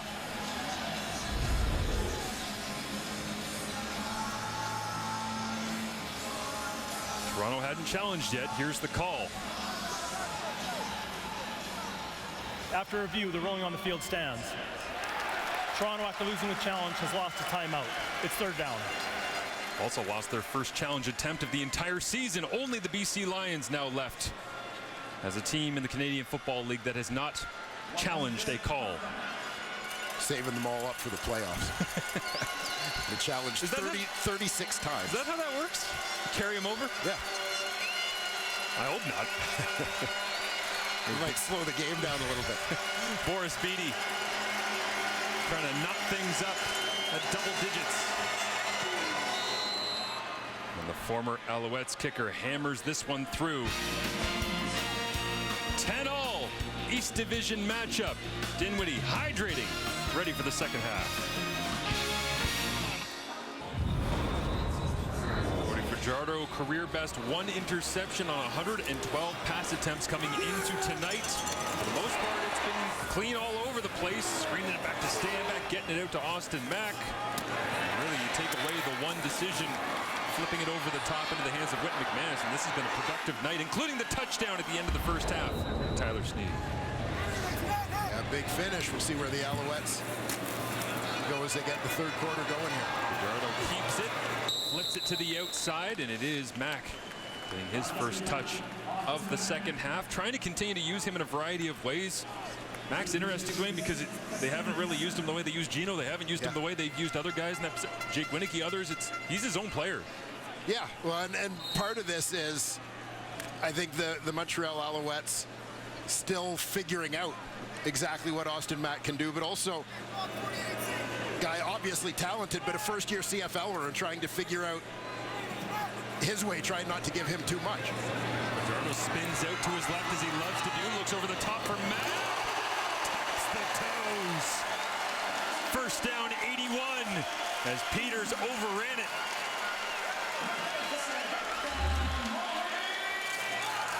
Right along that sideline, Fajardo on the scramble. Classic Cody spin escape there. Doubling back to his left.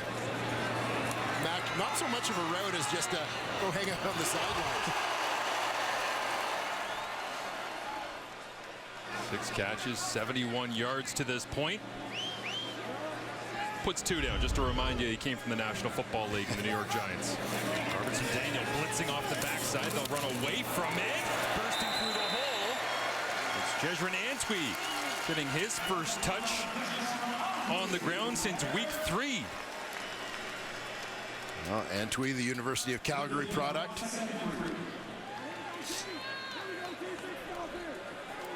Saw a lot of action. William Stanback was injured last season. Burst that 70-yard run back in week 1. Remember that? He came out of the gates and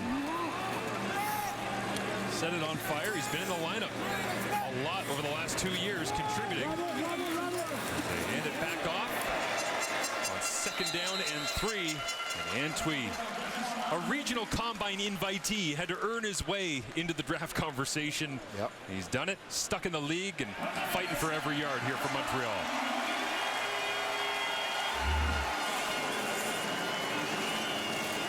You see Antwi and Stanback in that backfield together. And remember, we talked in the first half about Montreal seemingly successful on first down, struggling a little bit in those 2nd and short situations, giving the ball to Stanback. They tweak things a little bit. Let's give a different look.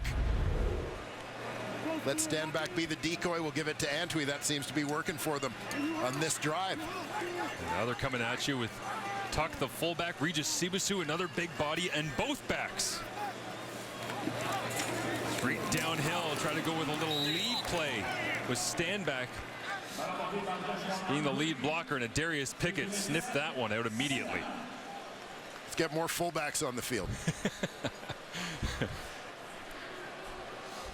I knew that Marco Dubois touchdown in Ottawa was going to go to your head. Yeah.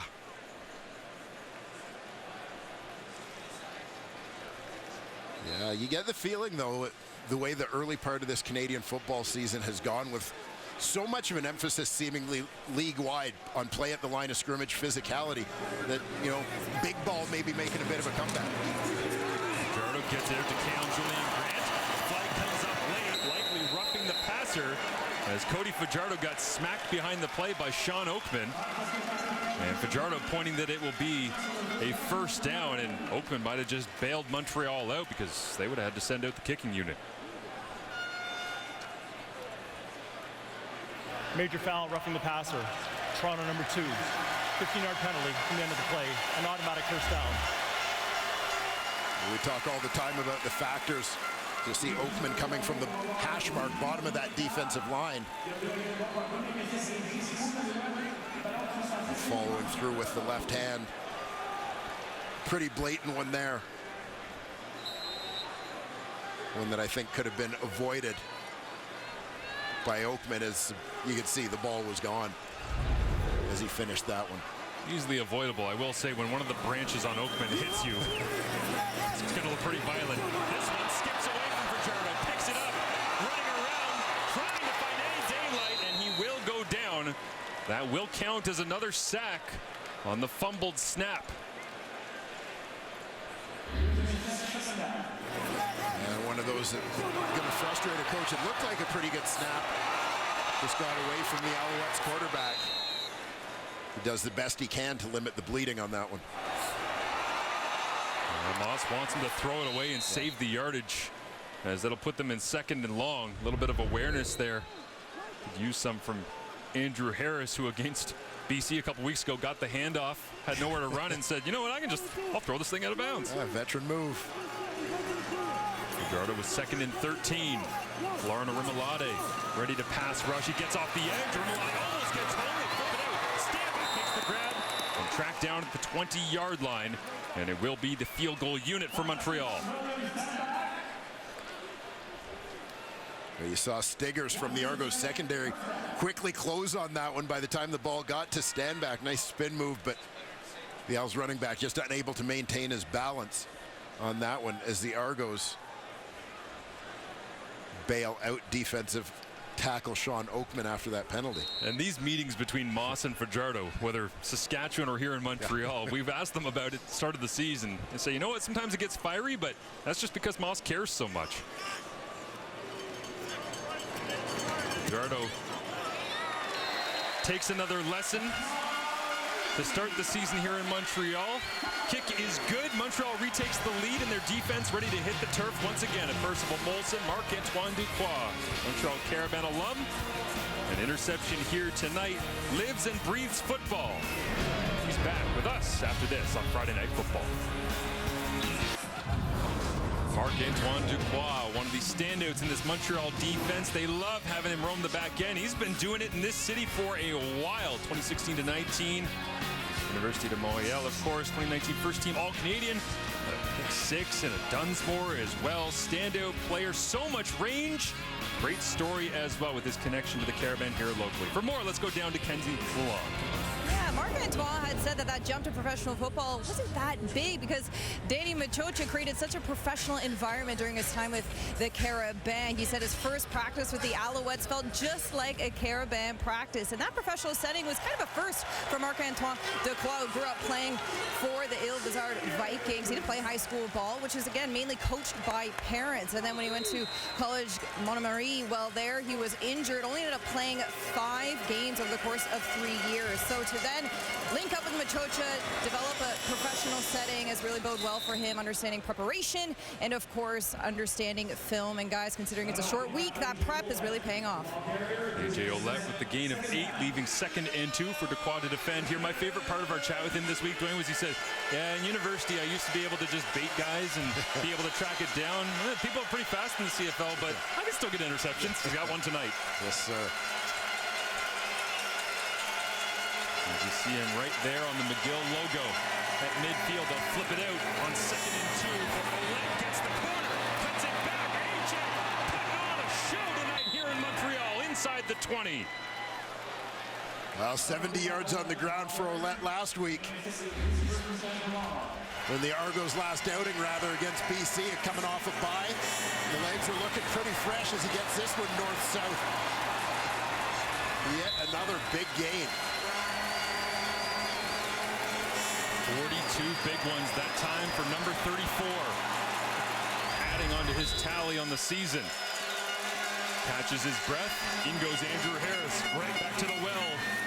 Stretch run outside. Najee Murray hacks down the legs of Harris. Gain of about 6 down to the 15-yard line. And back and forth these two go. They found such an interesting combination, Dwayne, of when to use. They're leaning on Ouellette, but Harris is still going to get his touches. Yeah. They mix the run and the pass. They get him in the game together at times. Well, and just a great tandem they've been. The way the two of them kind of feed off of each other. You know, where it's not like they're fighting with each other for reps, but they are fueling each other's performance here. Kelly in the gun, fakes to Harris, looks to throw into the end zone. Can he get inside the short corner? Touchdown, David Unger, his 2nd of the season. We'll take a close look at the feet of Unger in the corner of the end zone, automatically reviewing a scoring play. Here, watch the poise of Kelly to allow the defender, Beverett, to overrun him. You saw how close that was with these cutoff corners in the end zone. Well, good thing David Unger only wears a size 9. Yeah,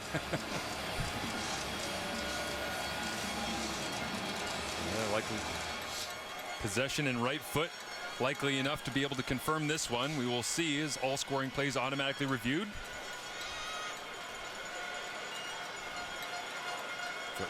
Foot down. Yes, clearly inside. Nice job by Unger. Again, those angled corners of the end zone with the track here at Molson Stadium. Limiting his space, but he got it done. He knocks through the extra point. Everybody hating behind those TV screens.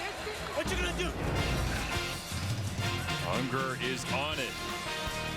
More than just one. He's got 2, and he's got 2 touchdowns on the season. Argos leads 17-13. There's David Unger, the touchdown maker on the last drive. Standing next to AJ Ouellette, who rumbled for 42 yards on the ground to set it up. And here's another look at the major. Yeah, the thing that stood out to me watching this one, obviously the concentration in that corner by Unger, but the poise of Chad Kelly with Tyrese Beverett in his face was just kind of that pause with the ball, knowing the defender was going to overrun him. Kind of a pause, a half pump fake to make sure it happened, and then a nicely placed football.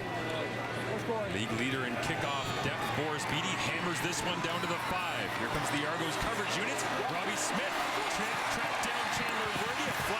as well. But out across the 40 goes Chandler Worthy. As we'll sort out the penalty on the other side. David Unger into the end zone. Argos back and forth East Division matchup with the Alouettes. All tournament long. Going to be a great tournament. Claire Hanna, usually on the beat with us here in the CFL, down there covering the FIFA Women's World Cup. It should be a fantastic display of Canadian women's soccer. As William Stanback turns the legs forward, here's a look at what he's done tonight. Yeah, after piling up a few more yards on that carry, Stanback has been featured through the first 3 quarters of this game more than any previous 2023 Alouettes contest. And seems to be thriving with the increased workload, whether it's been carrying the football, catching screens, and other short passes. The Alouette running back is having himself a night. There you see the numbers, 11 carries, 50 yards. Again, after a first down run, they're left with 2nd and 4. This time they'll throw. Fajardo drops in the pocket, deep throw over the middle, hanging it up. Austin Mack fights back to it. Nearly had it. Incomplete. You can see the frustration for Mack on this one. He's going to line up inside. Number 3 receiver to the field is just going straight down that hash mark. 2 defenders close on him. Great adjustment to the ball, but just couldn't make the play at the end. A rare miscue from the smooth hands of Austin Mack. Based on the start to his season. Javon Leake and David Unger back to return this one. Once again, it goes to Leake. Takes the reverse. They've done that several times tonight. 50-yard punt brought down at the 50 is Leake, as we get a look at the missed opportunity for Montreal to add to their CFL leading explosive passing plays. Yeah, and I wonder, after looking at the replay of this one, if Mack was expecting to have to go up in traffic and fight for this football, and then all of a sudden the defenders overran him as he holds up, watching the flight of the ball, adjusts to it, and he's suddenly all by himself trying to make the catch. It got in a little too close, and as you can see, instead of catching it in his hands, it ends up going off his shoulder pads. Talking it through right now on the sidelines of how it caught him up high. Down the middle, Toronto complete. They somehow slipped Dejon Brissett right up the seam on a little run fake. Yeah, this was a very similar look to the Montreal pass that was intercepted by Winton McManus. Will play action, quick slant over the middle. And they'll go quick. Hurry up offense here from Toronto. They complete this one. Najee Murray makes the tackle of Cam Phillips. There's a change of pace for Toronto's offense after the Unger touchdown. Ryan Dinwiddie not allowing them to get complacent and settle in.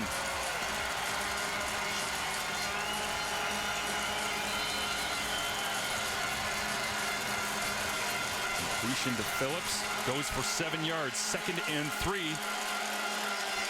About 2 minutes remaining here in the 3rd quarter. Dinwiddie working that call sheet. What's he got dialed up on 2nd and short? Inside run. A.J. Ouellette. Nobody there to block it up. Marc-Antoine Duquois in the middle of the running game again. Yeah, we find ourselves talking so often about the range of Duquois in the secondary. He's using that speed to get sideline to sideline to help out on deep passing plays. But we've seen him sticking his nose up in the box a few times in this football game, ensuring that the Argos aren't doing too much damage in the run game. Mustafa Johnson there with the primary contact, but yeah, having 24 down and somehow sideline to sideline in the passing game, and somehow right there to help out in the run games. And he's all over the place. As not enough for the first down. A.J. Ouellette popped up onto his feet, frustrated that they couldn't block it up. And so Boris Beattie comes back out onto the field. This one from 37 yards away. Makes back in week 4 from 37, 45, and 47. He's got another tonight. Knocks it through. Plenty of Argos fans here in attendance tonight. Making the trip down the 401. Grabbing a cold one on a Friday in Montreal. Never a bad call. Great to see the traveling fan bases across the Canadian Football League. Where's Bobby DeBow? Bobby's slacking off. Set a world record and shut it down. Bobby? You here? He's probably here somewhere. Fajardo fakes the inside run. Looks to a comeback right on the outside, and again hitting the hands of a Montreal receiver, but Stigger's there in coverage. Too much for Keon Julian Grant. Yeah, Stigger's from the Fan Control Football League.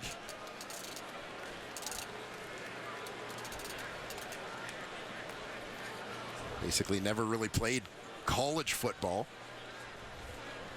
Played in that league as a 20-year-old, co-defensive player of the year after posting 5 interceptions, including 3 in his first game in that loop. And as you mentioned earlier tonight, Marsh already with 2 picks here early in his Canadian Football League career. Settled in nicely in his first CFL start against Hamilton as there's a challenge flag out. They think that Stiggers might have gotten in there a little early on Keon Julian Grant and hacked away at the arm, but 42 you see right there had an interception against Bo Levi Mitchell in week 2. That was the Argonauts' first game of the season. Montreal is challenging for defensive pass interference. The play will be reviewed.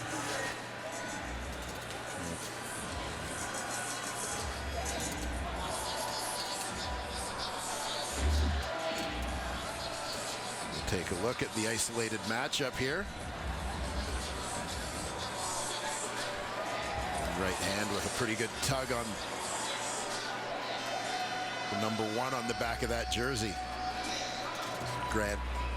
Julian Grant trying to fight back to the football. The command center having to put in some work tonight, reviewing these calls. Had some potential turnovers, some challenge flags as well. On the season, Jason Moss 0 for 3 right now. So we get a look at game speed between these two at the top of the route.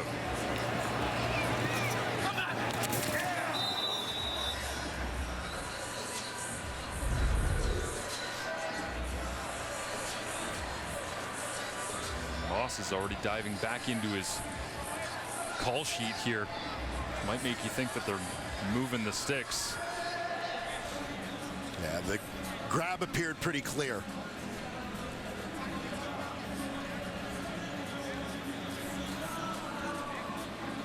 Stiggers taking a learning moment here, talking to the officials. Keon Julian Grant, all savvy move, driving his body at the top of the route right into the defender and forcing the issue as well, right? They have a decision made. Let's hear the verdict. After review, there's defensive pass interference against Toronto number 42, and it's an automatic first down.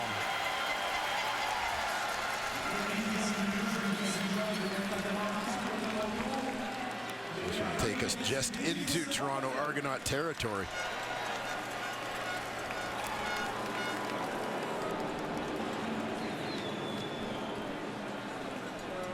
Stiggers will flip sides of the field, go back to his field corner position, working alongside Deshaun Amos. And Austin Mack will line up at the bottom of your screen across from Stiggers. Jesuit Antwi into the ball game in the backfield. Change of pace on the last drive. This time they go to it. Completed. And there is Amos driving down, and 81 is getting all sorts of attention from this Argos secondary that leads the CFL in interceptions. Well, you mentioned the numbers earlier in this game, Marsh. Essentially 2/3 of the Montreal passing attack running through 2 guys. It becomes easy for a defense to focus, and that's what the Argos are doing, getting after Austin Mack in a hurry. Deshaun Amos on that play essentially let Tyler Snead cross his face and kind of shrugged his shoulders and said, yeah, you go, I'm taking this guy. See what Fajardo does on 2nd and 3 after the 7-yard gain to Mack. Deep drop, pressure on, flips it out. Antwi makes the grab, puts the shoulder down, and steps out of bounds as Jesuit Antwi signals first down, the 6th-round pick from 2019. Ball's been on the tee all night long here in Montreal. Back toe dances. Unger into the end zone, matching. We got a ball game headed to the 4th. The stats after 3 quarters of play, all of a sudden, after 1 first down in the first quarter, 16 in the last 2. Montreal's offense has started to get it going, but still it's the touchdown advantage here for the Toronto Argonauts. David Unger making the big play, but I mean, last year, you called a bunch of these games between Montreal and Toronto. It was a 5-point difference in one game, a 1-point difference in another, and a 1-point difference in the third and final matchup between these two. They just can't get away from each other. Yeah, and even when there are things on paper that suggest that the game should be otherwise, right? Looking at Montreal's results this season versus Toronto's undefeated record coming in. Toronto coming off a bye week, Montreal coming off a short week. But yeah, these two teams seem to bring out the best in each other in terms of their competitive fire. We'll begin with a 1st and 10 in Toronto territory for Cody Fajardo. Again, a quick screen. This time it goes to Julian Grant. It's popped as he crosses the 35-yard line.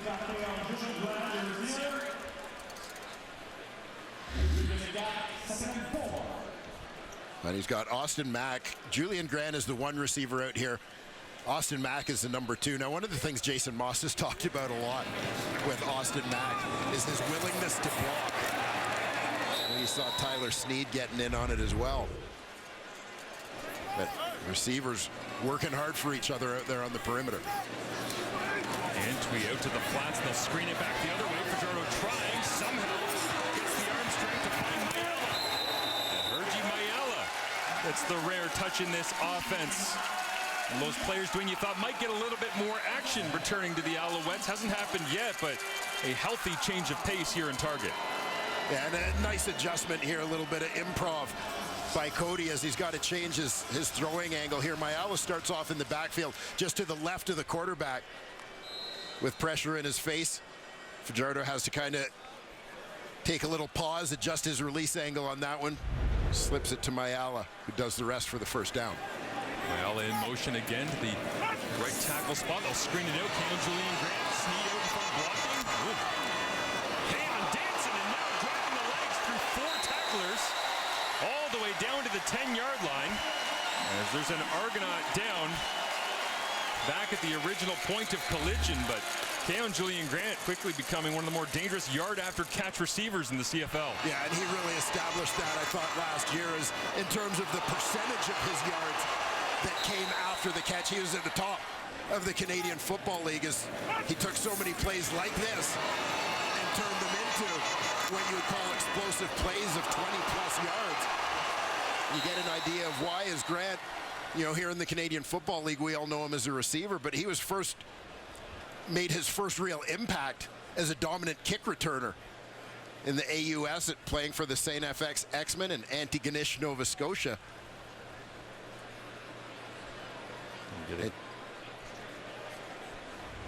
Great look there at the eyes of Julian Grant all the way back to the start of the catch, wide open, trying to figure out where to go with the football as Deshaun Amos is the injured Toronto Argonaut. He was trying to punch the football out and had a couple of Argonauts defenders run into him. They'll take a look at Amos while we step aside. More after this from Montreal. The CFL and TSN continues tomorrow with a doubleheader. The action starts at 4 Eastern, 1 Pacific as the Blue Bombers go head-to-head against the Red Blacks. It continues with a showdown between the Stampeders and Rough Riders at 7 Eastern, 4 Pacific. Don't miss the action, only on TSN. Wayne Ford making the trip to the nation's capital. Be able to see Winnipeg in action in that one tomorrow as we get another look at Dustin Crum. Some guy named Colaros he'll go head-to-head against on the other side for Winnipeg. Fajardo sends this out to the 10-yard line. Carried down near the 5. As you see, Darius Pickett back out on the field. Florina Rimalotti was dinged tonight. He's back out there, so is Pickett. They took Amos off the field. And Jonathan Edward, wearing number 41, seems to be the fixing solution for any problems in this secondary tonight. Yes. Plugging in for the second time. Leaves second down and goal from the 5. Fajardo looks to throw over the middle of the field. Knocked away. Oh, don't send out the smoke too soon, Montreal. like a goal light for a Habs game that goes off and somebody goes, oops. That one almost got to Mack and was knocked away. Yeah, looking to get the ball delivered quickly here. Fajardo right down the pipe. Looks like it got to Mack's hands, but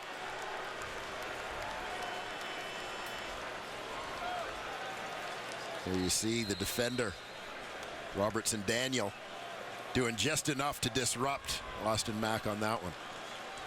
Well, they'll try to send the smoke off once again if they can get into the end zone on 3rd and goal. Trailing by 7. Fajardo, deep drop this time. Pressure on. Spins away. Stays on his feet. Throws it into the end zone. Touchdown, Alouettes. Second of the ball game as 7 peels himself off the turf.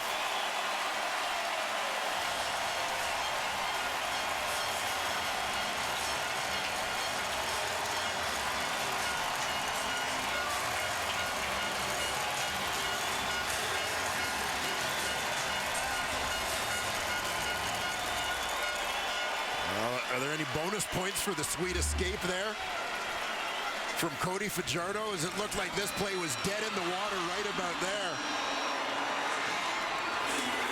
Rimolade left shaking his head after he thought he had the Alouette quarterback wrapped up.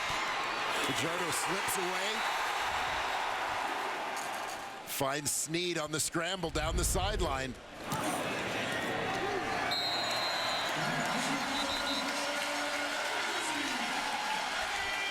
Extra point for David Cote is up and good, and Falarno Rimolade can't believe he wasn't able to prevent the extra points being on the board. Second touchdown of the game, as I was saying, for Tyler Sneed.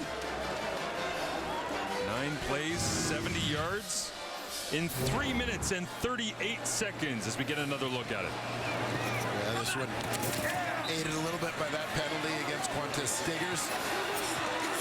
Hergy Mayala getting involved. And Julian Grant, nice job on the hitch screen.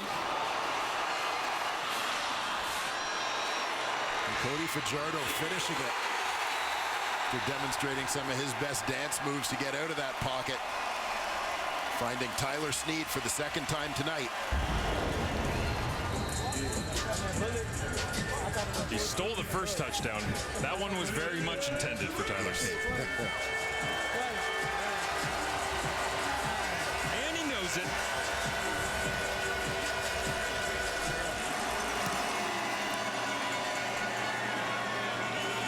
Argonauts get another possession.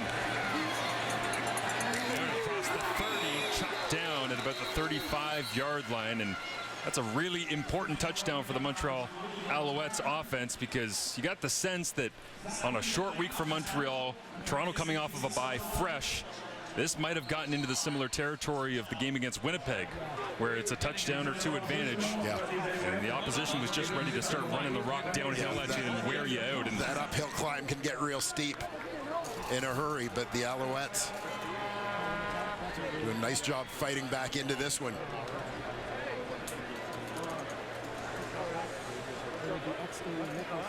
Fajardo talks it over. Davis Alexander there as well.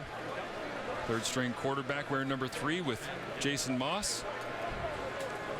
And they look at some of the plays the last couple of drives, and we get a look here at Zach Lindley, the injured special teamer. 5 tackles on special teams on the year. They'll tend to him as we step aside. Time now for your Coors Light moment of chill. We've been focusing on him throughout the evening. Guy who eats, sleeps, and breathes football. Marc-Antoine Dequoy all over the field throughout the night. That was the very first drive of the ball game.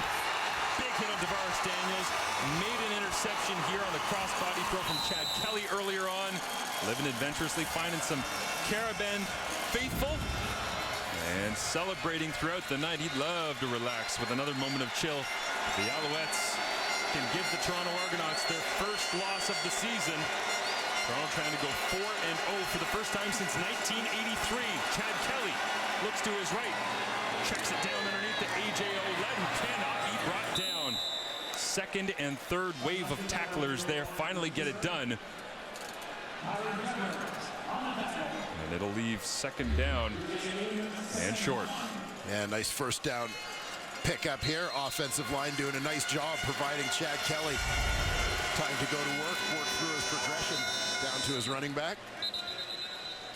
Quick push across the line of scrimmage there, and it will move the sticks. But 3-0 for the first time since 91, 4-0 if they win tonight for the first time since 83. What the Argos do in 91 and 83? Well, I'll tell you. They won a Grey Cup? Or? Yeah, I don't need to be reminded about the one in 91, but yeah. Strong start equaled strong finish in both of those years for the Toronto Argonaut franchise. Modern record is 5-0 in 1960 for the Argonauts franchise. They lost the 2-game series. That's modern. To the Ottawa Rough Riders. Ronnie Lancaster, 54-41 between those 2 games. They just want this one right now in the fourth quarter. Kelly play action, now flips it out. Flags down. Ouellette free down that right side. Goes over the top of Duclaw. Najee Murray finally brings down A.J. Ouellette, as he's asking for a flag at the end of the play, but got a feeling this one might be coming back. It seems like a shame to bring this one back, doesn't it? Can we keep the highlights? Remains first down. Can we still work this one into the highlight pack somehow? Absolutely. A.J. Ouellette making people miss. Looks like we got it hold on the right side of that offensive line.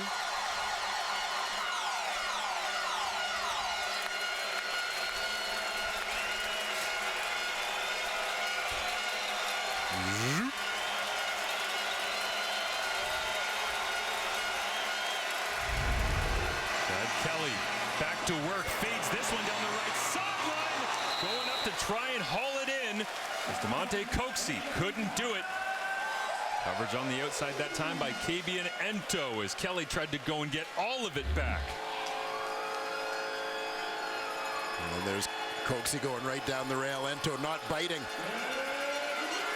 And a little stop and go move there from the Argo receiver. Coxie had that great leap and catch on the opening drive. Unable to duplicate it there. Well, we warned you at the start of this one, it would likely be close. Knotted up at 20, 10 minutes remaining. Crowd into it on 2nd and 20. 4-man rush across the middle. It's Coxie, falls down as he gets back to the 45-yard line. And Toronto will have to punt. So Montreal, after 1 first down in the first quarter, is going to get the football back here with a tie ball game. Around 9 minutes remaining. Coxie climbs the ladder to go get that one, but long way to go to pick up first down yardage. And the always dangerous Chandler Worthy stands back in the middle of the field at his own 12-yard line. What a time this would be for him to add his second return touchdown of the season against his former club, several-time former club. Catches it at the 15. 51-yard punt. And returns it out to the 25-yard line. Cody Fajardo back out on the field at Percival Molson. Going to get into the win column against the undefeated Argos.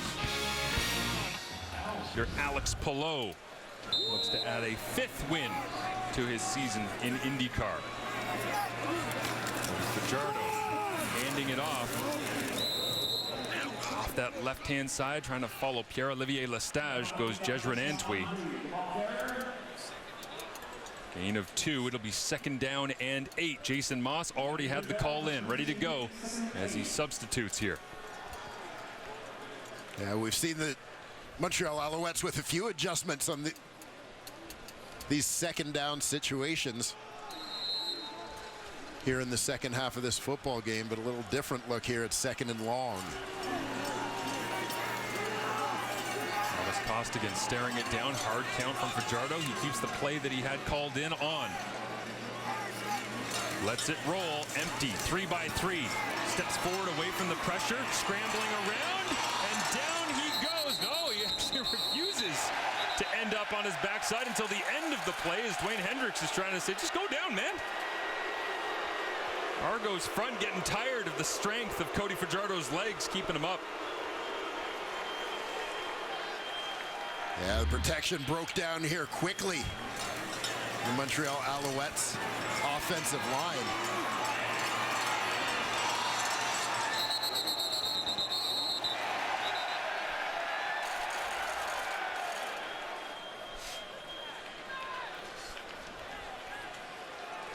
A little extra tug there after the whistle from Hendricks.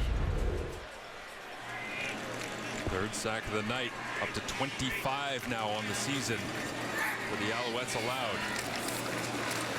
Pressure on as Joseph Zima just gets the kick away. Daniel Adeboboye is going to try and jump on it. And does in front of J.R. Reed. So we get a look at some of the big plays here throughout the evening in an East Division matchup of Week 6. Chad Kelly to DeMonte Coxie, got it started, quickly followed by a similar catch and hit on Daniels. Alouettes doing their part. Sneed with the touchdown, Mack down the sideline. Unger with a little toe tap. And Sneed with his second major of the night.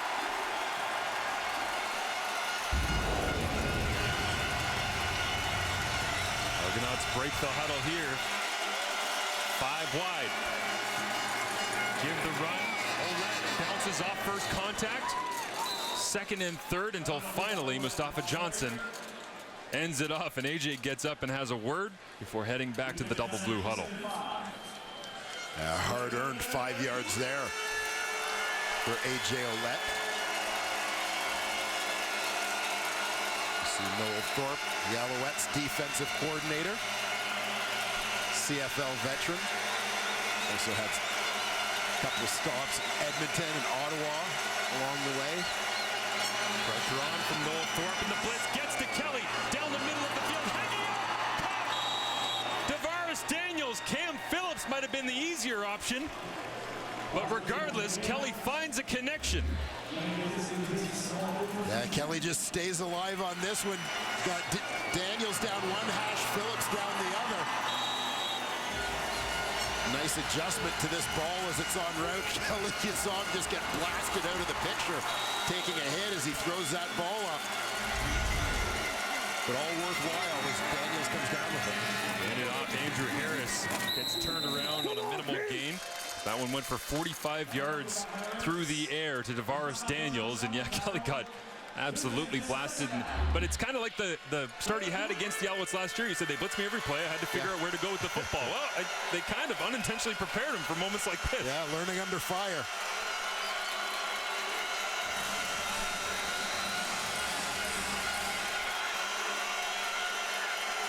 And Chad Kelly will trade that hit for that big gain anytime. Quick drop. This time looks to his right. Loads it up. This one thrown sharply. No, he didn't. DeMonte Coxie. Touchdown Argos, but my, oh my, what a catch.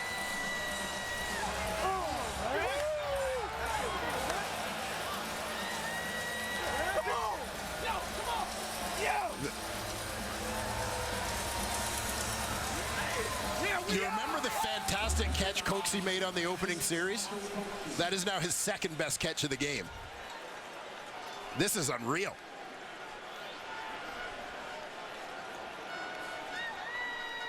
Diving, one hand reaching in behind the defender, Ento, to make the grab.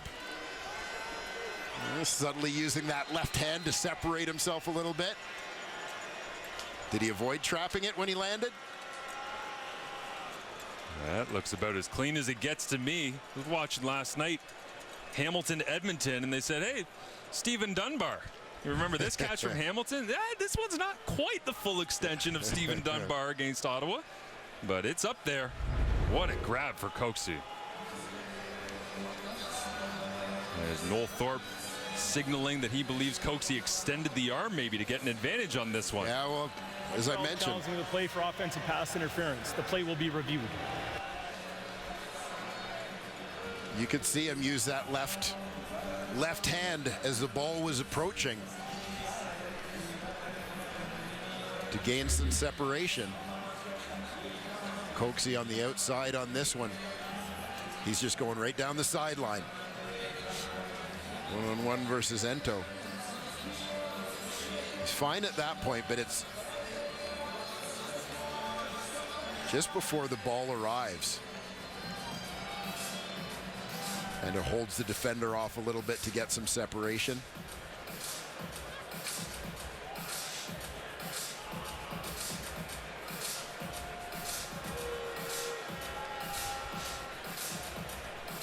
Feels like maybe Montreal grasping at straws on this one, trying to take some points off the board. A sharp throw from Kelly, really didn't put any air underneath it. And it created the situation where he had to make a great catch, and Coxie was up to the task. Yeah, you could see as the ball approached, he's using that left arm. You know, I mean, both the football player and the fan in me say, let him play and let it stand. I'm not sure they'll interpret it that way. There is Tim Croker with the decision. After review, the ruling on the field stands. Montreal, by losing the challenge, has lost a timeout. Maybe Jason Moss goes fishing, trying to take some points off the board. Yeah, and a worthwhile gamble, obviously, if you're Jason Moss. Thank you.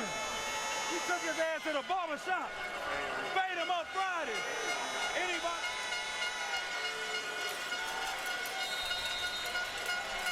For losing the challenge, Jason Moss immediately goes back to that call sheet and tries to figure out how do we get our own sensational catch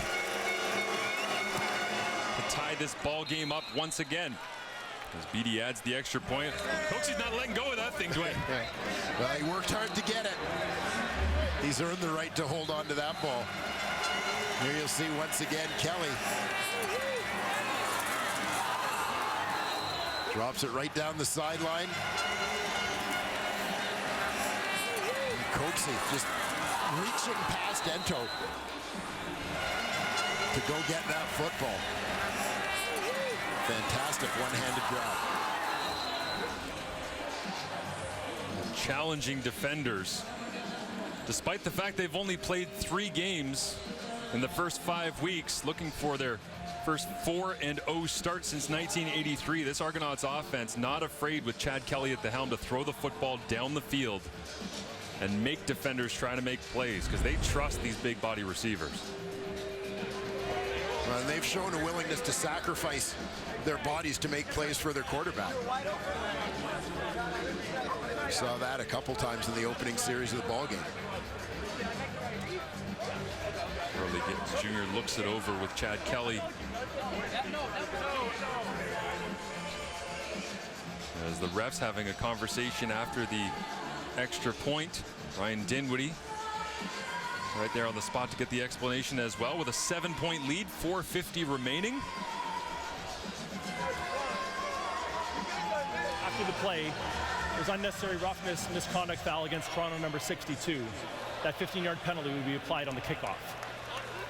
Goes against Ryan Hunter. I think I saw DeMonte Coxie down there trying to add that highlight to his Instagram. Pushing it out on social media live from the sideline, I'm pretty sure. Yeah, I think there are lots of people around the CFL that'll look after that for him. There it is. Yeah, just add to story. Morris Daniels loves it. Coxie adds another one to the highlight reel. Most importantly, gives Toronto the advantage here as Moss and Fajardo try to plot a comeback.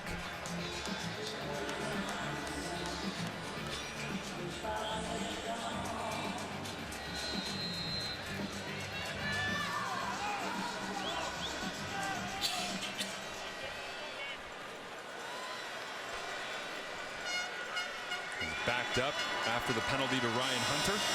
Boris Beatty gets to show off that strong leg, a bit of a breeze into his face, but still drills it down to the 20-yard line. As Chandler Worthy. Great starting field position here, trailing by 7. A 31-yard return as the CFL morning loss of Gene Gaines honored pregame. History, of course, Ottawa, Montreal, 4-time Grey Cup champion, inducted into the Canadian Football Hall of Fame in 1994. Gene Gaines, definitely a name I remember as a player growing up, and certainly over the course of my time playing in the league and as a broadcaster, ever present as a coach. Just a CFL lifer. Gene Gaines will be sadly missed. Great look at him coaching there as well with Montreal. As this one incomplete, flags everywhere. Trying to sneak K on Julian Grant out the back door.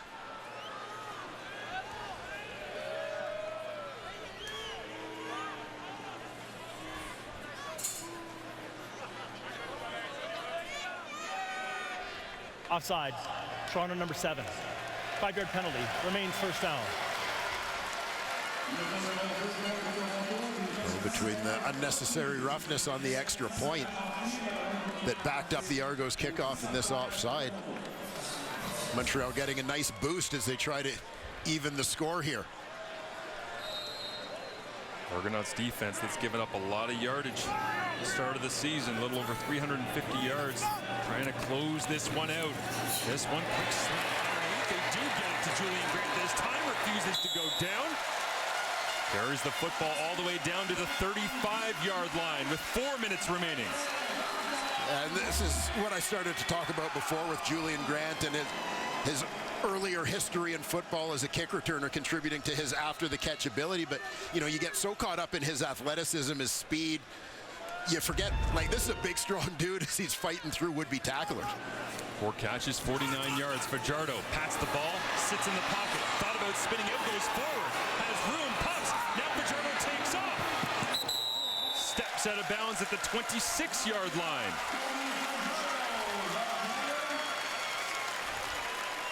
And the Cody Fajardo secret weapon. He puts those legs to work. Pocket closes in on him a little bit, but decent protection. Doesn't see anything he likes in the pattern. Off he goes. Fajardo creates with his legs, makes it 2nd down and 1. If Montreal would take any chances here, everyone down inside the box or just plunge forward. Oh, Fajardo's going to lean to the left. They will take a chance. Backside throw. Touchdown, Alouettes. 1, 2, 3. Trifecta for Tyler Sneed. I think they found that third option in the receiving corps.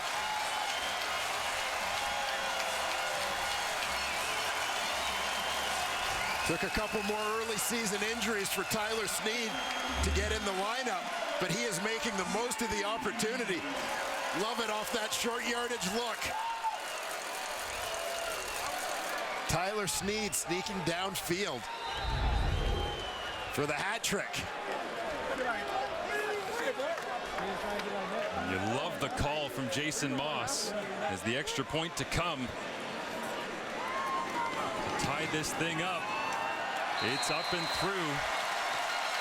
As we get a couple of looks at the touchdown, but 2nd and 1, you know everybody's going to be up. You know you should be able to go and get 3rd and 1. So the mentality on that one, Dwayne, just being, hey, let's come up with something. Yeah. This is the stuff you practice way back in training camp. You go, wow, when are we going to use this? Yeah, look at everybody crammed in the box. Defensively, Sneed says, I'm getting out of here.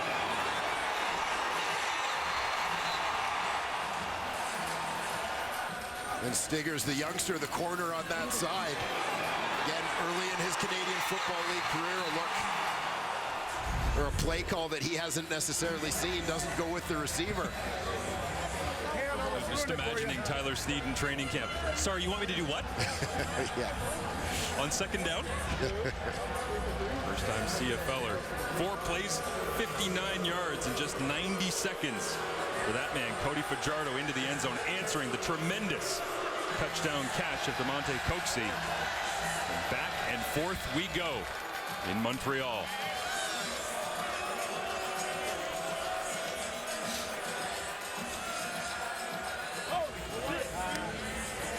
I'm going to say, too, it doesn't seem like it, Dwayne. That's a hard throw by Fajardo. Well, to be leaning to your left? Yeah. Get all your weight going to the left. Spin around on your back foot and somehow find the arm strength to get that thing 25, 30 yards out the other way as we get a look at the extra steps here from Fajardo on that back foot. Yeah, he threw himself right into the Owls bench. And that pressure of knowing you've got the open man downfield, you've got one shot at this.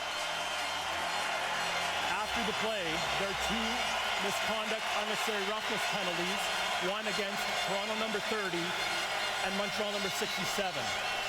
This is Toronto number 30's second misconduct foul, and he's ejected from the game.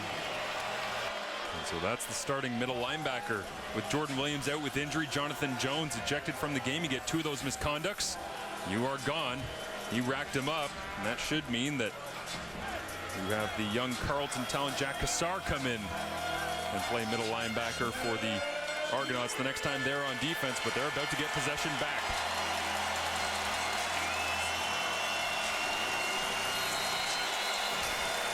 It's getting to that time in the game when you're Toronto, you're obviously trying to score to take the lead, but you're also very aware of managing the clock, trying to leave your opponent no time to come back. Big hits on special teams, but down the right sideline goes Javon Leak. As Benoit Marion in conversation with, looks like Tyrell Richards. Yeah, those two have been at it all night on teams. Back and forth battle on special teams. Great little battles, great big ones as well. Tyler Sneed, 3 touchdowns. As this one knotted up as we hit the 3-minute warning. Well, Montreal receiving core that has relied heavily on Keon Julian Grant and Austin Mack through the first few games of the season seems to have found another weapon, Tyler Sneed. Not one, not two, but 3 touchdown catches here tonight. His second Canadian Football League game. Been a monster for the Alouettes. Argonauts offense goes back to work with A.J. Olaf. Jamal Davis flies down the backside to make the plays. DeJon Allen, the right tackle, slow back up onto his feet, but a good start to this drive for the Alouettes defense. Yeah, I mean, first down production so critical now.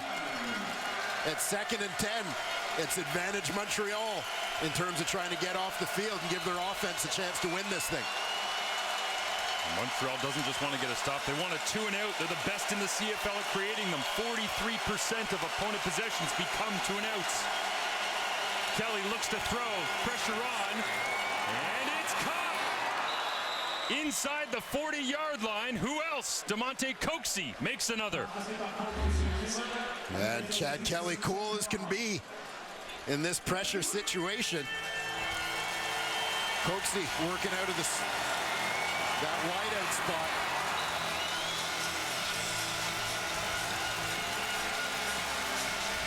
Comes up with yet another big grab. Coxie with 4 catches, 72 yards, and the big touchdown that gave Toronto the lead. Montreal has answered. Will Toronto answer back? Inside run, A.J. Olette. And another 2nd and long coming up for the Double Blue. And within field goal range. You'd be selectively aggressive here in trying to get the first down, but also recognizing you're in position to score the go-ahead points already. Long play call here for Chad Kelly, just breaking the huddle now. We'll send Coxie out to the top of your screen. Kelly rolls to his left, looks down the field. It's Ungerer! Touchdown, Toronto! Oh, wow, what an answer.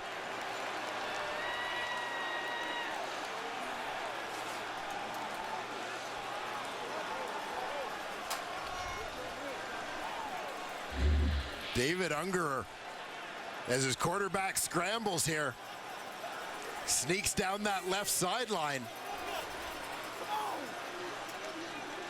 Gets in behind the defender, Ento, for his second touchdown of the night. And a Toronto Argonaut lead. You know, we talked off the top of this ball game about a couple receivers from the 2019 draft class, and we were talking about Julian Grant and Gittins. What you gonna do? Let's not forget Ungerer, who was actually the third receiver off the board in that draft. Behind Justin McInnes and Hergy Mayala. I tell you, what you gonna do? What you gonna do? We'll take another look at this one. Ungerer getting into it with the fans. Here you see the trailing receiver. A lot of motion as you see Cam Phillips coming from the backfield on this one to become the third receiver into the short side. And it just seemed like Ento kind of got mesmerized as Kelly was scrambling, eyeing up shorter routes, not thinking the ball was going deep. And he let Ungerer get in behind him. Kelly flips it up. And Ungerer's got his second major of the night.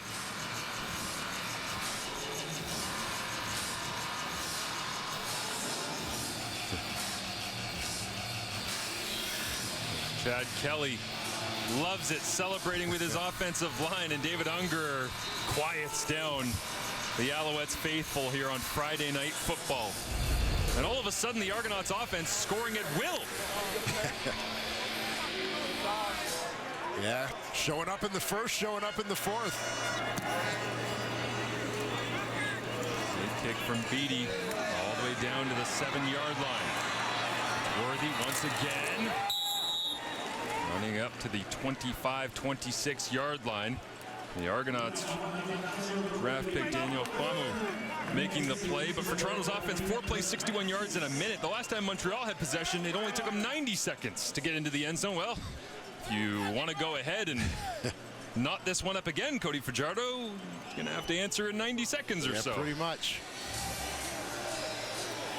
The way this game has gone, and given the history of close battles between these two teams, I wouldn't bet against it. See what the Alouettes have for their home fans here in Week 6. When they drive the field, they'll begin with a run into the Argos defense. Stacking it up for now.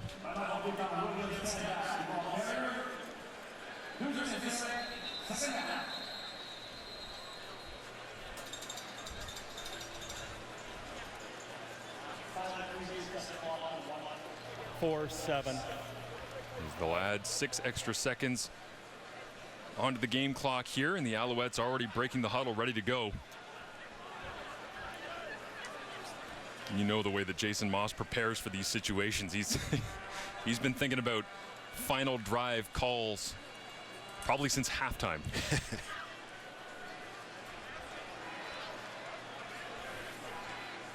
And as an aside, you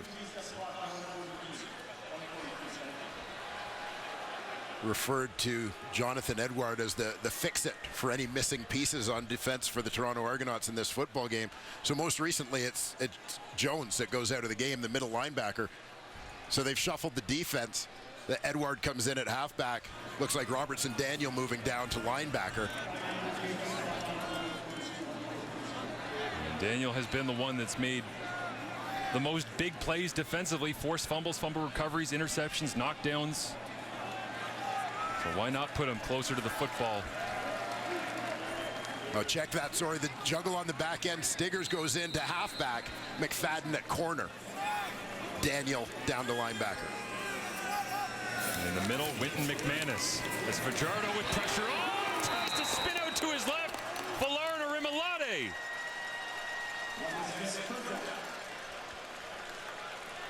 And he gets his 4th sack of the season. It backs Montreal way up with 3rd down to come.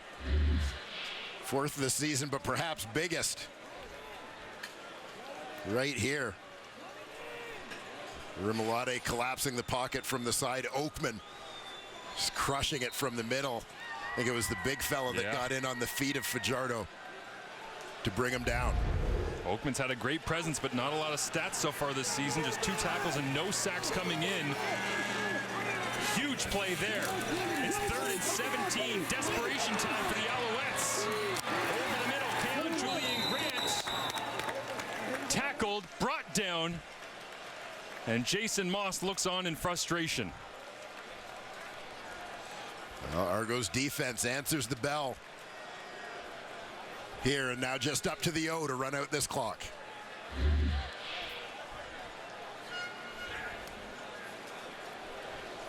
Argos with just 4-man rush.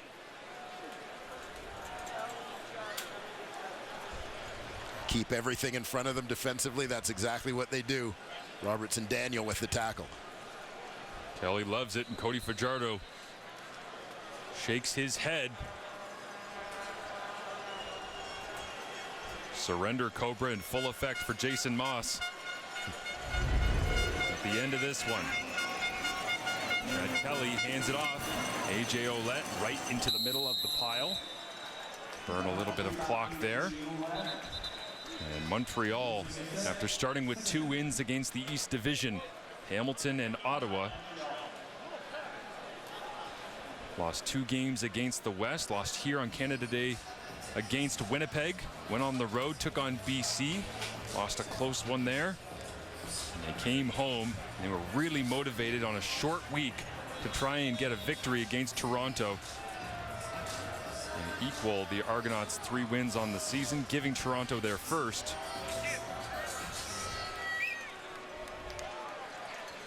But Chad Kelly and company in control right now. Snap comes up, he'll end around this time. And just taking a seat is Curly Gittins Jr.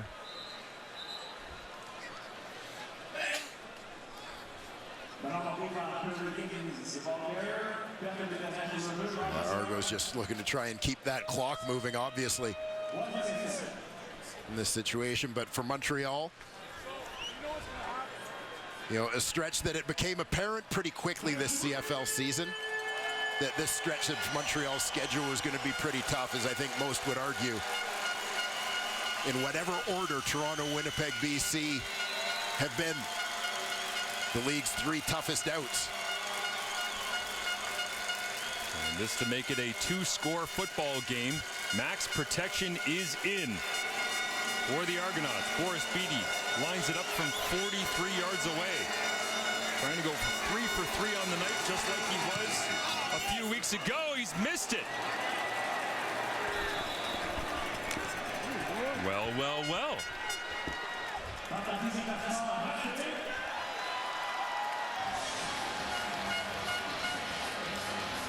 It ain't over till it's over. And the CFL game of the year so far still has potential to go further, as Dinwiddie trying to call timeout and denied as the kick came up and went wide left.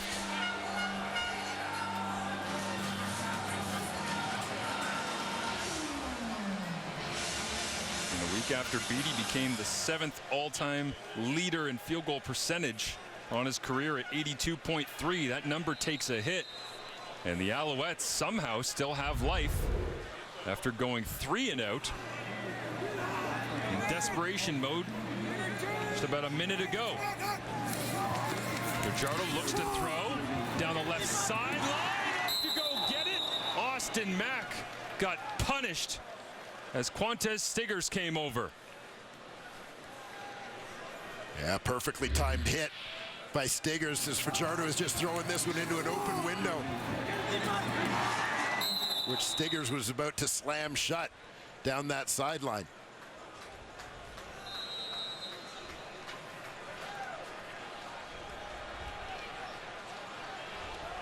Doing exactly what he had to do to ensure the receiver couldn't catch that ball.